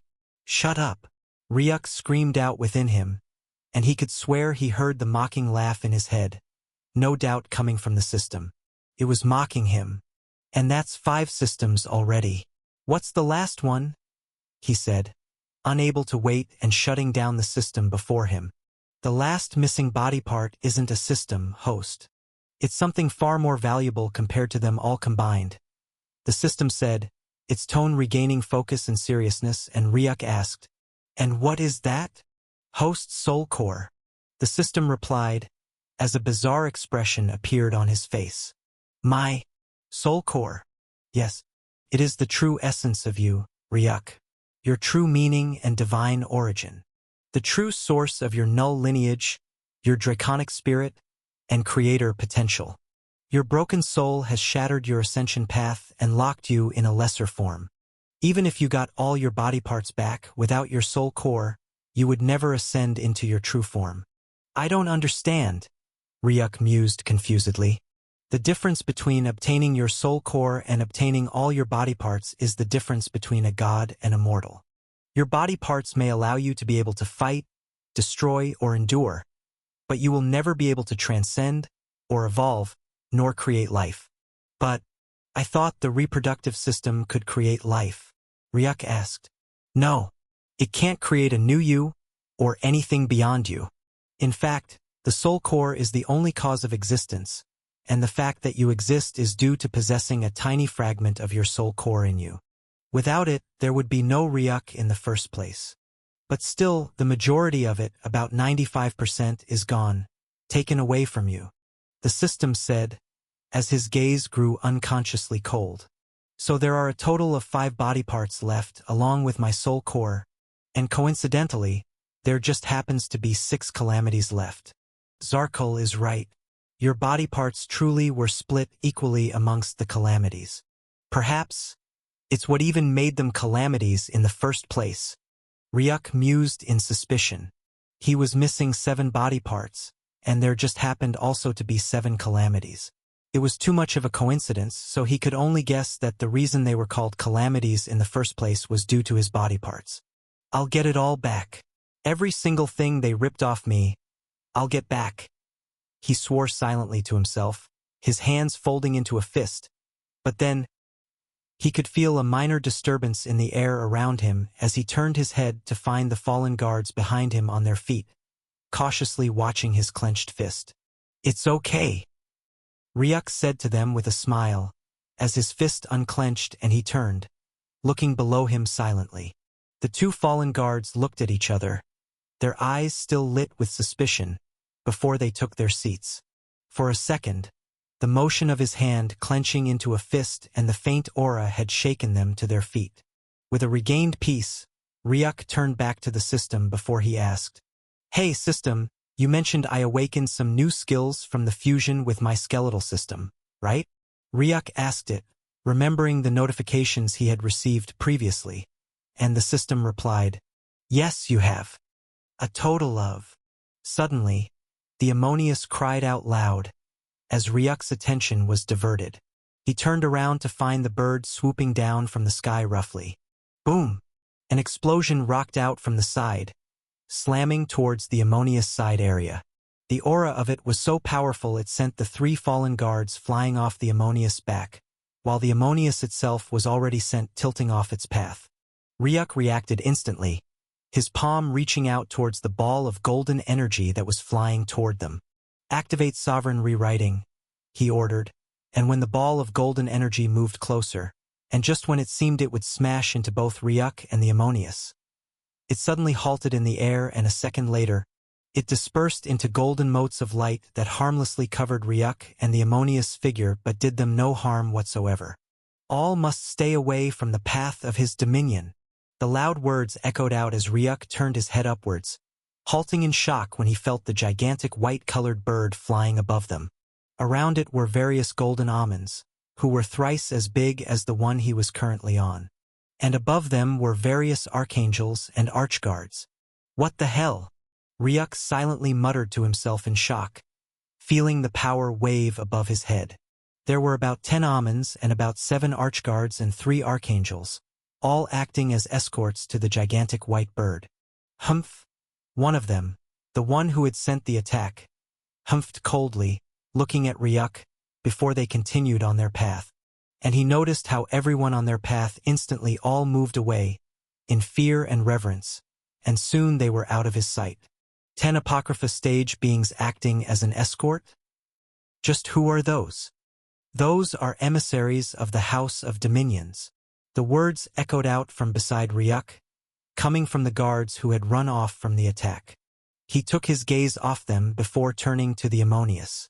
"You okay?" He communicated with it and it replied, "It's just a scratch. I won't die," it said as Ryuk silently hummed. Some of its down wings had turned to the dirty color of ash, due to the waves of that attack, but apart from that, it was still in good shape. The other guards sat down silently and quickly continued on their journey. Just 3 minutes later, they arrived at the Seraphim Initiate's castle. Ryuk's return and the presence of his Archguard Halo brought quite the gasp of surprise, but he quickly weaved through, moving back into the castle and coming to stand once more before the Seraphim Initiate. Although when he found her, he discovered a couple of floating golden panels in front of her, her face covered in a focused and serious expression. "Rise," she said, as he stood to his feet, watching as she swiped the various panels off her face, leaving just one remaining, and Ryuk watched as it turned to him before magnifying. Soon enough, an image appeared, one that made Ryuk's eyebrow furrow before her words came in. "Is this your family?" she asked him, as silence reigned in the Golden Hall for a while. Before Ryuk, the image on the hologram was that of 3 people, and it was none other than the half-fallen one, Old Jack, and Morgaine. But what he didn't understand was why she brought this up. "Why?" he asked in return as her golden eyes fixed on him before she hummed. "Sounds like a yes. Well, then you're in quite the lucky family as the little girl is going places," she said with a grin, watching as Ryuk's confused expression grew more, but then the holograms faded off. "Congrats on being an Archguard," she stated, a bit of impression in her eyes, but nothing too serious, as he watched her nonchalantly lie back on her throne. "Normally, I would have needed to acquire an angelic oath from you, but I don't think that's necessary with the attention your sister just got on herself. So you'll be fine. You can leave now, and yes, one of the guards will lead you back to your family's current residing home," she said, and Ryuk opened his lips to say something, but in the end, decided to stay quiet, silently turning his back and moving out. His hand reached for the golden gate, but just as he was about to open it, the voice rang out. "That little girl," it said, as Ryuk halted, turning his head to the side to look at the Seraphim Initiate, who beheld quite a suspicious expression on her face. "I really hope she's just your sister and nothing more." The words were enough to make Ryuk halt completely, his hands, which had been resting on the door, pausing mid-motion before slowly retreating, as he fully turned to face her. She beheld her amused grin, looking at him as if he were merely an interesting toy, but he asked, "And what exactly is that supposed to mean?" Radiant Blythe leaned forward, jaws on her hands, before replying, "Oh, don't worry. I'm sure you'll understand everything soon enough," she said to him, faint laughter escaping her lips. But it soon died, as the temperature in the room dropped by almost 1,000 degrees. She found herself blinking once, but a blink, and everything changed. Her familiar golden throne room was no more, replaced by a pitch-black void, a seeming world where light had been banished. The walls were swallowed by darkness, the air thick with crushing pressure, and amidst it stood a figure, an entity neither human nor monster, features obstructed by an abyssal dark wave of energy floating all around him. The instant change in pressure was so suffocating that her body sat rooted to her throne, which had become wrapped completely in dark tendrils of void, binding her to it. Then his voice rang out, a voice dangerously calm, yet divine in judgment. "There's a limit to my patience, and you just happen to be crossing dangerously close to it, old hag," it said. Yet an instant later, she felt something grip beneath her chin. Something cold that gently raised her chin, only for her eyes to meet with a single crimson eye, brimming with an aura of death and destruction. "Nothing you think you can fall back on will be able to save you when I decide to rip your life away from you. Nothing," it repeated, before all of a sudden, the darkness in the room faded off along with his presence. Radiant Blythe blinked her eyes, only to find herself back in the Golden Hall. She turned towards the Golden Gate, almost frantically, but all she saw was the gate shutting to a close, with Ryuk nowhere to be found. What is that?" Radiant Blythe muttered in shock as her hands unconsciously moved to her heart. A dump. She could feel it pounding, and it was the loudest she had ever heard it pound in her centuries of existence.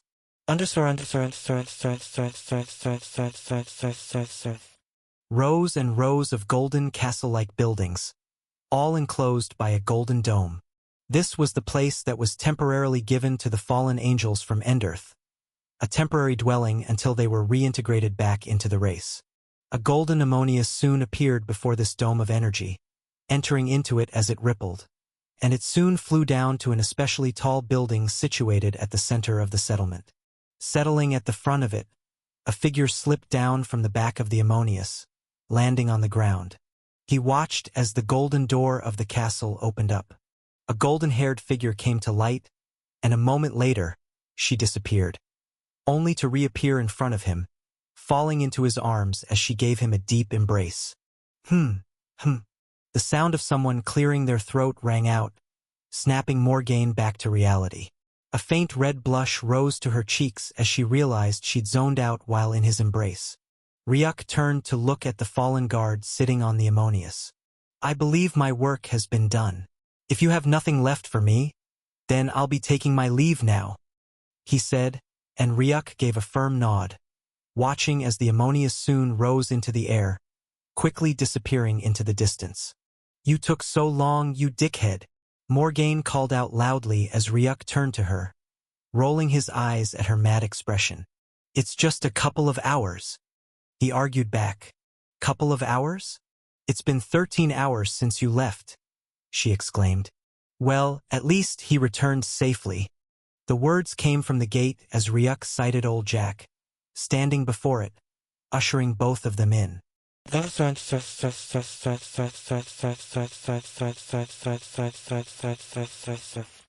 "So, how did it go? Got your ID?" Old Jack asked as the family of four sat around the dining table. "I did," Ryuk said, bringing out the golden card and passing it to him. Old Jack looked at it, noticing the count number. "So you have more or less 10 years to stay here in Amamura?" he asked as he nodded, but then noticed old Jack's eyes turn to the ring behind him. "And yes, I got a ring around my back too," Ryuk said, and he chuckled, eyeing the golden ring behind Ryuk. It seemed to be just like a projection, hanging in the air around him while faintly mixing along with the seat. "It honestly makes you look fancy, though. Just a hair dye to golden and I'm pretty sure you'll be indistinguishable from any fallen," old Jack teased as Ryuk humphed. "No way in hell I'm changing the color of my hair," he argued, and old Jack chuckled. "I figured you had something to do with the color white a long time ago," he said, but then Ryuk turned to look at the half-fallen one, noticing she seemed busy with floating holographic panels before her. "And how did it go with you? Any info about how the fallen angels are getting reunited?" he asked.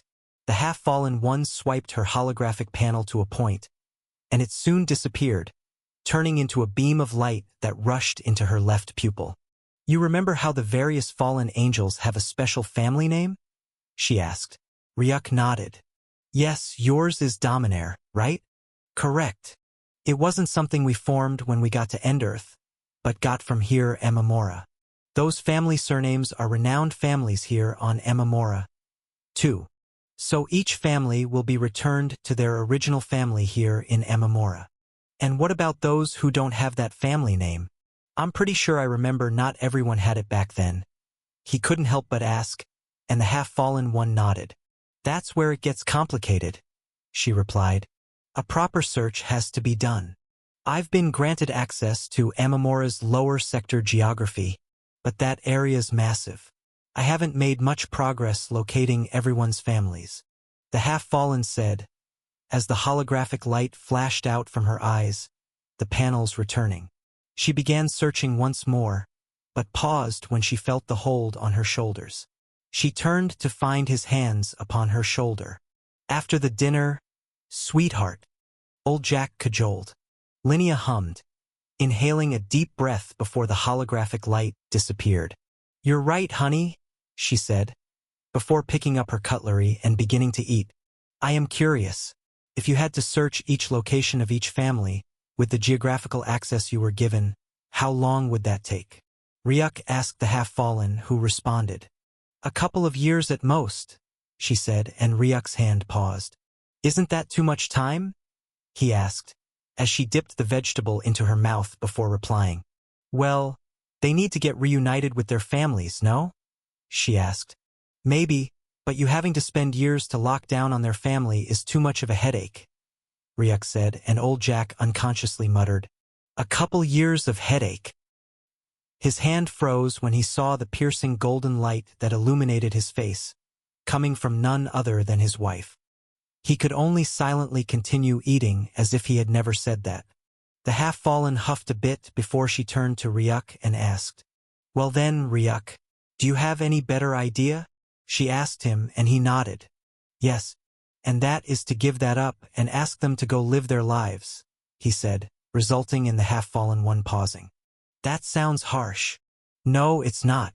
Every one of them had spent 200 years or so on Endra, so it's safe to say every fallen angel is already an adult, and each child is already with his or her parents. They're already a family of their own, and they should know how to live in a new world. If they eventually find the family they left here on Endra, then good.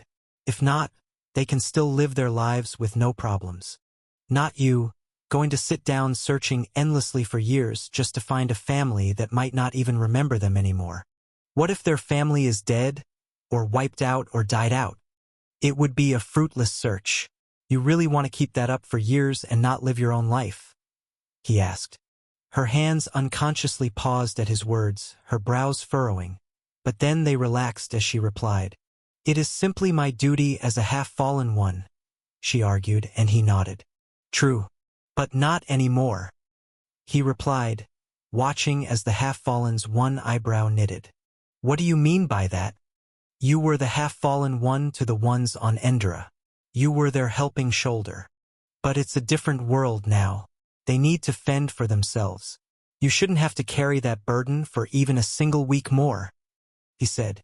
Her wrinkled eyebrows stared at Ryuk, but then old Jack's hand gently landed on her shoulder. I think Ryuk is right, Linnea, he said, as disbelief flashed in the half-fallen one's eyes. What? I think it's time you also let them fend for themselves. You were there when they needed you the most. And now, I think you need that breathing space. But you've done enough, and I'm sure they understand that. Don't keep this up in another world where we plan to start anew, he said, his eyes firm. Linnea eventually took her gaze from him, turning forward to look at her daughter. But her silence was enough of an answer. They all were on the same page, and she was the only one out of it. She remained silent, continuing her dish, and the silence reigned in the room, until 5 minutes later when she eventually sighed in exasperation before asking, What do you suggest I do? She asked, and old Jack replied, Let those who are part of the 10 families reunite with their families. And those whose families are still missing? She asked, and he replied, Then let them find a life without them. Just as Ryuk said, each person already has a family of their own. Let them start to live like any other fallen angels. I'm not asking you to give up your search, Just don't make that a burden on yourself. And I believe it would only not be a burden if you know they're already living their lives and not waiting on an answer from you to determine how they'll live it," he said. And she eventually nodded. "I'll give the order for departure tomorrow," she said, resulting in a nod from old Jack, who silently inhaled in relief. Only she knew how firm her partner was in her decisions. Once she decided to act on something, she never let it go until it had been done perfectly. The reason why she was still trying to sacrifice so much was because she believed, as the half-fallen one, it was her duty to ensure the fallen angels were able to reunite with their family and stay safe, and the fact that they were in a new world wasn't enough to take that belief away. But that was a burden that could be carried for far too long. Not only would it waste her time, but it would also waste the time of the fallen angels who are waiting for her answer. Instead of waiting so long, wasting so much time, why not ask everybody to go live with their own families? If they eventually find their original extended family, then good. And if not, well, they're fine without them. That seemed like a better cause, and he was happy Ryuk brought it up, or it would have been pretty hard to convince her to do that on his own. "So, we'll be leaving for the Dominaire family soon?" Morgaine asked, clear excitement in her voice as the half-fallen one nodded with a smile. "Yes, we are, darling. And speaking of the Dominaire family," she said, as the room turned toward her and one of the panels appeared. She faced it forward, and everyone in the room turned to look at it. "I just got a message from a supposed higher-up of the Dominaire family. An invitation to visit the Dominaire royal ground?" Morgaine said from the side, looking at the panel, which soon faded from view. "Exactly, and according to the info I've gotten, that's highly unusual. In fact, it's suspicious." "In what way?" Ryuk asked, and she explained. "Every family is willing to accept back those from Endearth who are affiliated with them." "Sure, but it's not to the point where they're sending a welcome. You could say they're more or less reluctantly accepting the fallen angels back, so as not to seem as if they did nothing to help those lost to the unfortunate phenomenon. They're doing it to save their good image, and so an invitation would be the last thing they would send," Ryuk completed. "Exactly," she said, as his gaze drifted to the memories in his head. But then the words awakened him. "Perhaps it's due to Morgaine's abnormal bloodline testing?" Old Jack suddenly asked, and he turned to him. "Abnormal bloodline testing?" he asked, and the half-fallen one spoke up first. "Yes. When we did the identity verification, a necessary part of that was to have the bloodline purity tested. A relatively minor issue. The highest bloodline test of the entire Enderahian fallen angels was 31.1%. And that was Jack's," she said, as Ryuk nodded. Old Jack was a true fallen, so it kind of made sense that his bloodline was the purest. But when Morgaine did her bloodline purity testing, he said, drawing Ryuk's attention, it was 87.9%. "Ha!" Ryuk paused in his motion, as he looked to the half-fallen one, who nodded before saying. The one who tested her also had the same reaction. They even thought the machine was broken, and they used 5 different machines just to make sure. The result was the same, a bloodline purity of 87.9%. According to the official I spoke with, it was unlike anything she had ever seen or even heard of in her entire existence. Since it was public and done in the face of more than a dozen fallen officials, I'm guessing the news already spread out and managed to reach the ears of the Dominaire family. That must truly be the reason why they'd be willing to go as far as sending an invite, she said, agreeing with old Jack, who watched as Ryuk slowly turned to Morgaine, who had her right cheek swelling up from forcing down too much in one bite. He said cheekily as Morgaine rolled her eyes. "Talented my ass. If I'm talented, what are you then?" Morgaine said, unimpressed, as Ryuk shrugged his shoulders before replying. "It's still amazing you have a potential almost triple that of your father. It's a sign of a bright future," he said, but then paused in shock as he remembered the words of Radiant Blythe. "Well, then you're in quite the lucky family as the little girl is going places." So that was what she meant? Seems like the news had reached her ears too. Is that why she... That reminds me, Ryuk. The words suddenly rang out as Ryuk was brought out of his thoughts, turning to look at the half-fallen. When we first met, you were at the origin stage, right? She asked as Ryuk nodded. And you were 16? That's right, old Jack said. He knew when Ryuk left Grade E for Grade B and was well aware of his age. Talking of potential, isn't it a bit too monstrous that you went from the origin stage at 16 to the eternal stage at 3 years past, right? So, you should be 20, she said, but Morgane shook her head. No, he's not 20. Oh, really? Yes, he got stuck in some ruin while 2 years passed on Endra, but only 6 months passed for him. And then he disappeared for 1 more year. So he should be 18 now, right? Morgane asked, turning to Ryuk, whose expression turned strange for a second. Age? 17. The system notification flashed before his gaze as Ryuk sighed. Actually, I'm still 17, he said, as all motion instantly ceased in the room and their gazes turned to him, jaws dropping. You're still 17? What do you mean? Old Jack said, and he explained. It's just like Morgane said, I was 16, and then I got stuck in a portal for 6 months. When I came out, I was 17. But then I disappeared for 1 year, but in the ruin I got stuck in only 3 weeks passed, so... You're still 17, Morgane said in shock, as Ryuk nodded slowly. Yes, I am 17. Teach, dickhead, she said out loud, drawing a confused expression from Ryuk.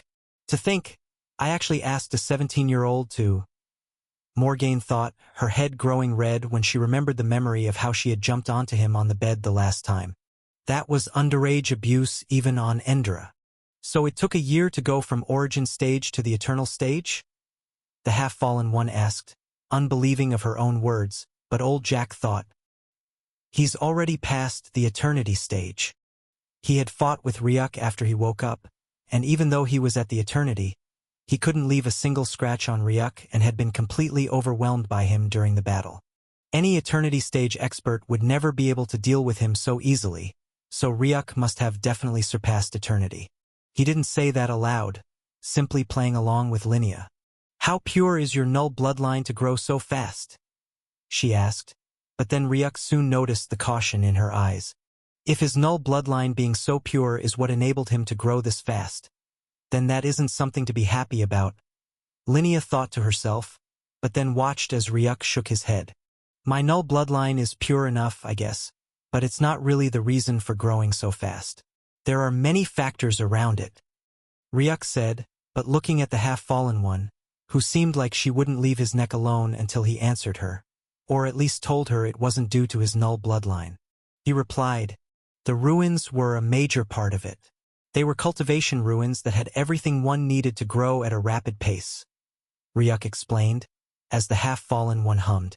Although they do come with significant risk, like loss of time due to dimensional dilation, and some pretty tough situations too. But pulling through is greatly rewarding, won't you say? Old Jack said, and he nodded. That's very true, he said. The half-fallen one nodded in understanding, but she was only half convinced. The ruins were a major factor, sure, but she doubted even those born in that ruin could grow as fast as he did. And I have beast companions too, who essentially share their powers with me, he added, and Morgane's eyes flashed. That reminds me, how is Isha and Void? She asked, resulting in an eye roll from Ryuk. She only just remembered them now, he thought. Isha and Void? Linnea asked, and he nodded. Yes. They are my beast companions. Isha is a frost wyvern, and she gave me the potential to control frost mana, Ryuk said as he raised his right palm, releasing a frosty wisp of aura that froze the passing air into strands of ice. And then there's Void, who is a void cat, and gave me the potential to control void energy. He continued, raising his other palm. She watched in amazement as a void vortex materialized out of his hand, creating a mini suction force that rippled the air around them before quickly calming down, as Ryuk released both elemental forces. You share abilities with your pet companion? I know beastamers are quite the special bunch, but I've never seen one share an ability with their beast companion before. She mused, her tone a mix of amazement and disbelief. Ryuk nodded. I know. It's also part of the reason for the explosive growth, since I essentially share the potential of any beast I bond with, he said, resulting in Linnea pausing before she asked. So wait, if you contract a new pet, let's say a fire elemental beast, you'd gain the fire ability and become a tri-elemental user? She probed casually, but then watched as Ryuk nodded. Yes, I would, he replied, watching as she looked at him as if he were a monster.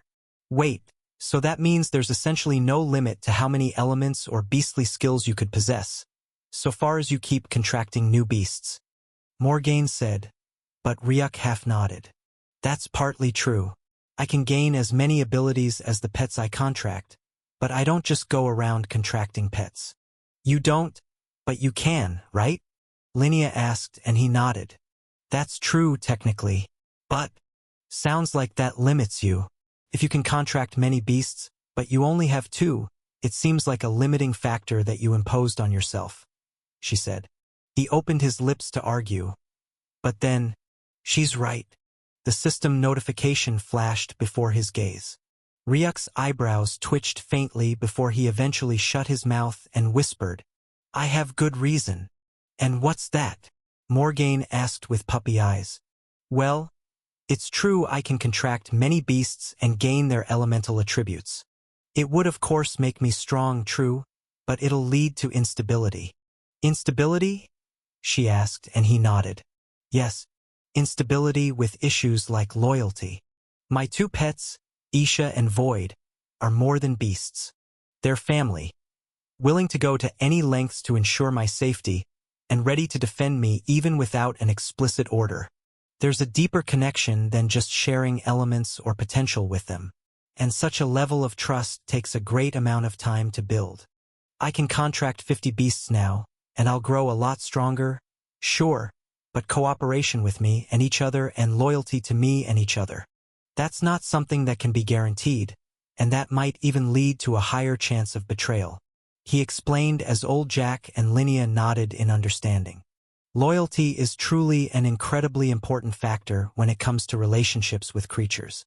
So, while I can contract more beasts, I'm more or less stuck with 2, for now, he concluded. That makes more sense, the Half-Fallen said in agreement. Although I have to say it's weird, beast-tamers don't go to such great lengths. Loyalty is a factor, of course, but I don't think it's on the top list for them. So far it listens to every one of their whims and orders. They're fine with it, Linnea said as Ryuk hummed. He hadn't conversed much or even met with other beast-tamers before, so he didn't know how they treated their beastly companions. Perhaps that's what makes you the most special of them all, the Half-Fallen one said with a pleased smile, and Ryuk smiled nervously. I wouldn't call myself the most special though. Humble much, Morgane said with a giggle, earning an eye roll from him. But then he felt a hand rest on his, and he turned to look at the Half-Fallen one, who looked at him with a serious expression.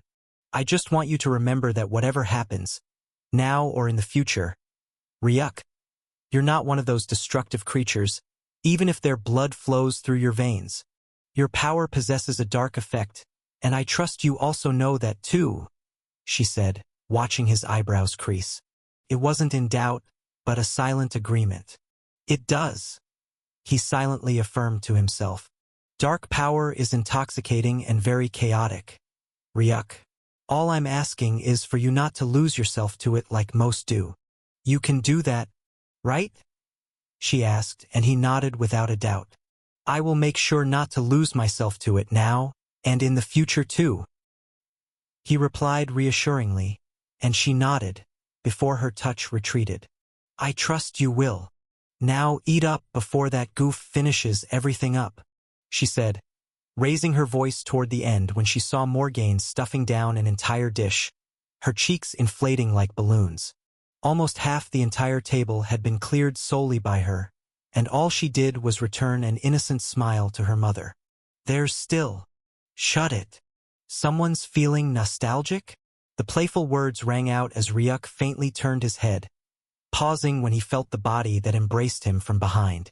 Golden hair danced around him like ribbons of light, and a faint smile tugged at the corner of his lips as she leaned over his shoulder, her golden, gem-like eyes blinking playfully at him, casting a soft glow onto his pale face. "I'm pretty sure they don't shine that brightly," Ryuk said, watching as the powerful radiance from her eyes slowly dimmed. She giggled at his expression, coming to stand by his side. "Just giving that pale face of yours a bit of a glow," she defended, watching him turn to her. "I feel like you forgot to fit the word handsome in there somewhere," he teased, but it resulted in a pinch on his arm, his teeth clattering against each other. "Ow! What was that for?" Ryuk asked, genuinely confused and rubbing at the sore spot. "Your mouth's been getting way too sweet lately." She gave a huff, clearly pretending to be offended, but the expression quickly cracked, softening into quiet laughter. "I'll get my revenge one day. You just wait," he whispered, just enough for Morgaine to hear. She smiled devilishly as an idea came to her head, and she closed in on him in a heartbeat, backing him against the railings. "Hey, what are you?" he said, only to be silenced when he felt her fingers lay on his lips before she leaned in, barely an inch from his face, and whispered, "You know, I might not mind if you have that revenge now," she said, her hands moving to wrap around his before bringing it to her waist. Ryuk's confused expression shifted into surprise as Morgaine noticed the pink blush on his face, giggling evilly in her heart. "Naive as ever," she said with pride, but then her expression changed to one of surprise when she felt the blush on his cheek soon fade away. Ryuk's second hand moved, grabbing her wrist firmly, and with one swift motion, he drew her into himself, his breath tickling her face. "Badump!" The sound of chest thumping could be heard under the moonlight as Morgaine raised her head to stare into his eyes, but then froze. Both of his eyes were glowing, one a deep crimson, and the other an ocean blue, and slowly, she found herself being drawn, lost to their depths. She found herself unable to look away. But then, her heart thumped louder when she realized. His hands were moving underscore, slowly trailing down her waist and lower. Their touch sent a ripple of shock that seemed to increase her skin sensitivity, a bizarre sensation arising in her chest. But just as his hands brushed the lower curve of her waist, she backed off him like a scared rabbit, hands reaching for her chest, which was now pounding uncontrollably. She watched as his expression changed from its earlier dark allure back to his cute, childish mocking face as he laughed out loud before saying, "Someone looks scared of my revenge," he said mockingly. "Tisich, I got played," she thought, watching his mocking smirk, and snapped. You pervert," she said, punching at his nose. Clang! The sound of bone creaking rang out as Ryuk's head jerked backward, his back hitting the railing. But then he heard a silent groan of pain as his spine snapped upward, raising him back to his feet, only to sight Morgaine, whose right fist crumpled into her left, golden blood trailing down her fingers. Her facial expression was a mix of disbelief and evident pain as Ryuk reached her. "It's fine. She tried to brush it off, but he was adamant, bringing her fingers to him. Her knuckles had peeled from punching his face, golden blood on the edges. "Hey, system," Ryuk called in his mind, and an instant later, a soft fabric was in his hands, covered in glittering green motes of light coming from the inner runic symbols. He knelt on one knee, helping her to sit before wrapping the cloth around her hand. Morgaine's breath caught as she looked at him tending to her wounds. He was focused on tending her wounds, his expression calm, but the worry was as clear as day. She observed how he held her hands so tenderly, how he wound the fabric around the injury as if her hands were even more fragile than glass. Her heart thumped louder than ever, finding herself lost at the sight of him. And that was when the realization truly dawned on her. He cared. She blinked rapidly, feeling her chest tighten.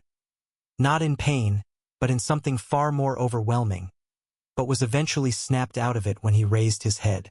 "Feeling okay?" he asked, as a faint pink blush appeared on her face, but she tried to hide it by turning to her fingers, only to find that the cuts had been erased. No pain, no scars. Even the cloth had vanished.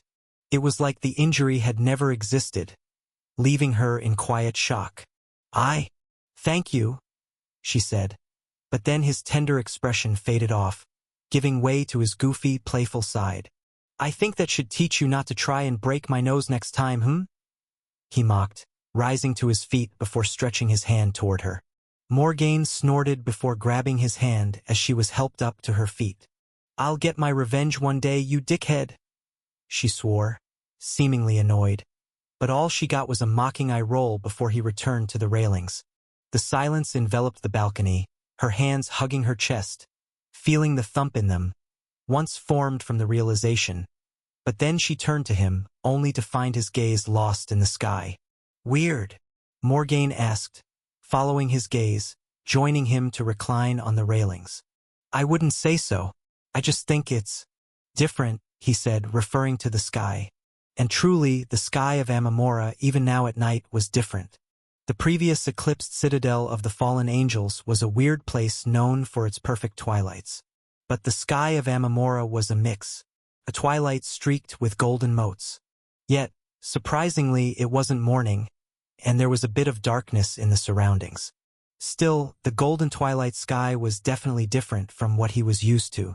You know, I once asked my mother why the eclipsed citadel sky was always twilight, and never fully dawn or dusk like every other place on Endearth. Morgaine suddenly said, drawing his attention. I thought the sky was just like that, right? Ryuk asked. But her reply was quite surprising.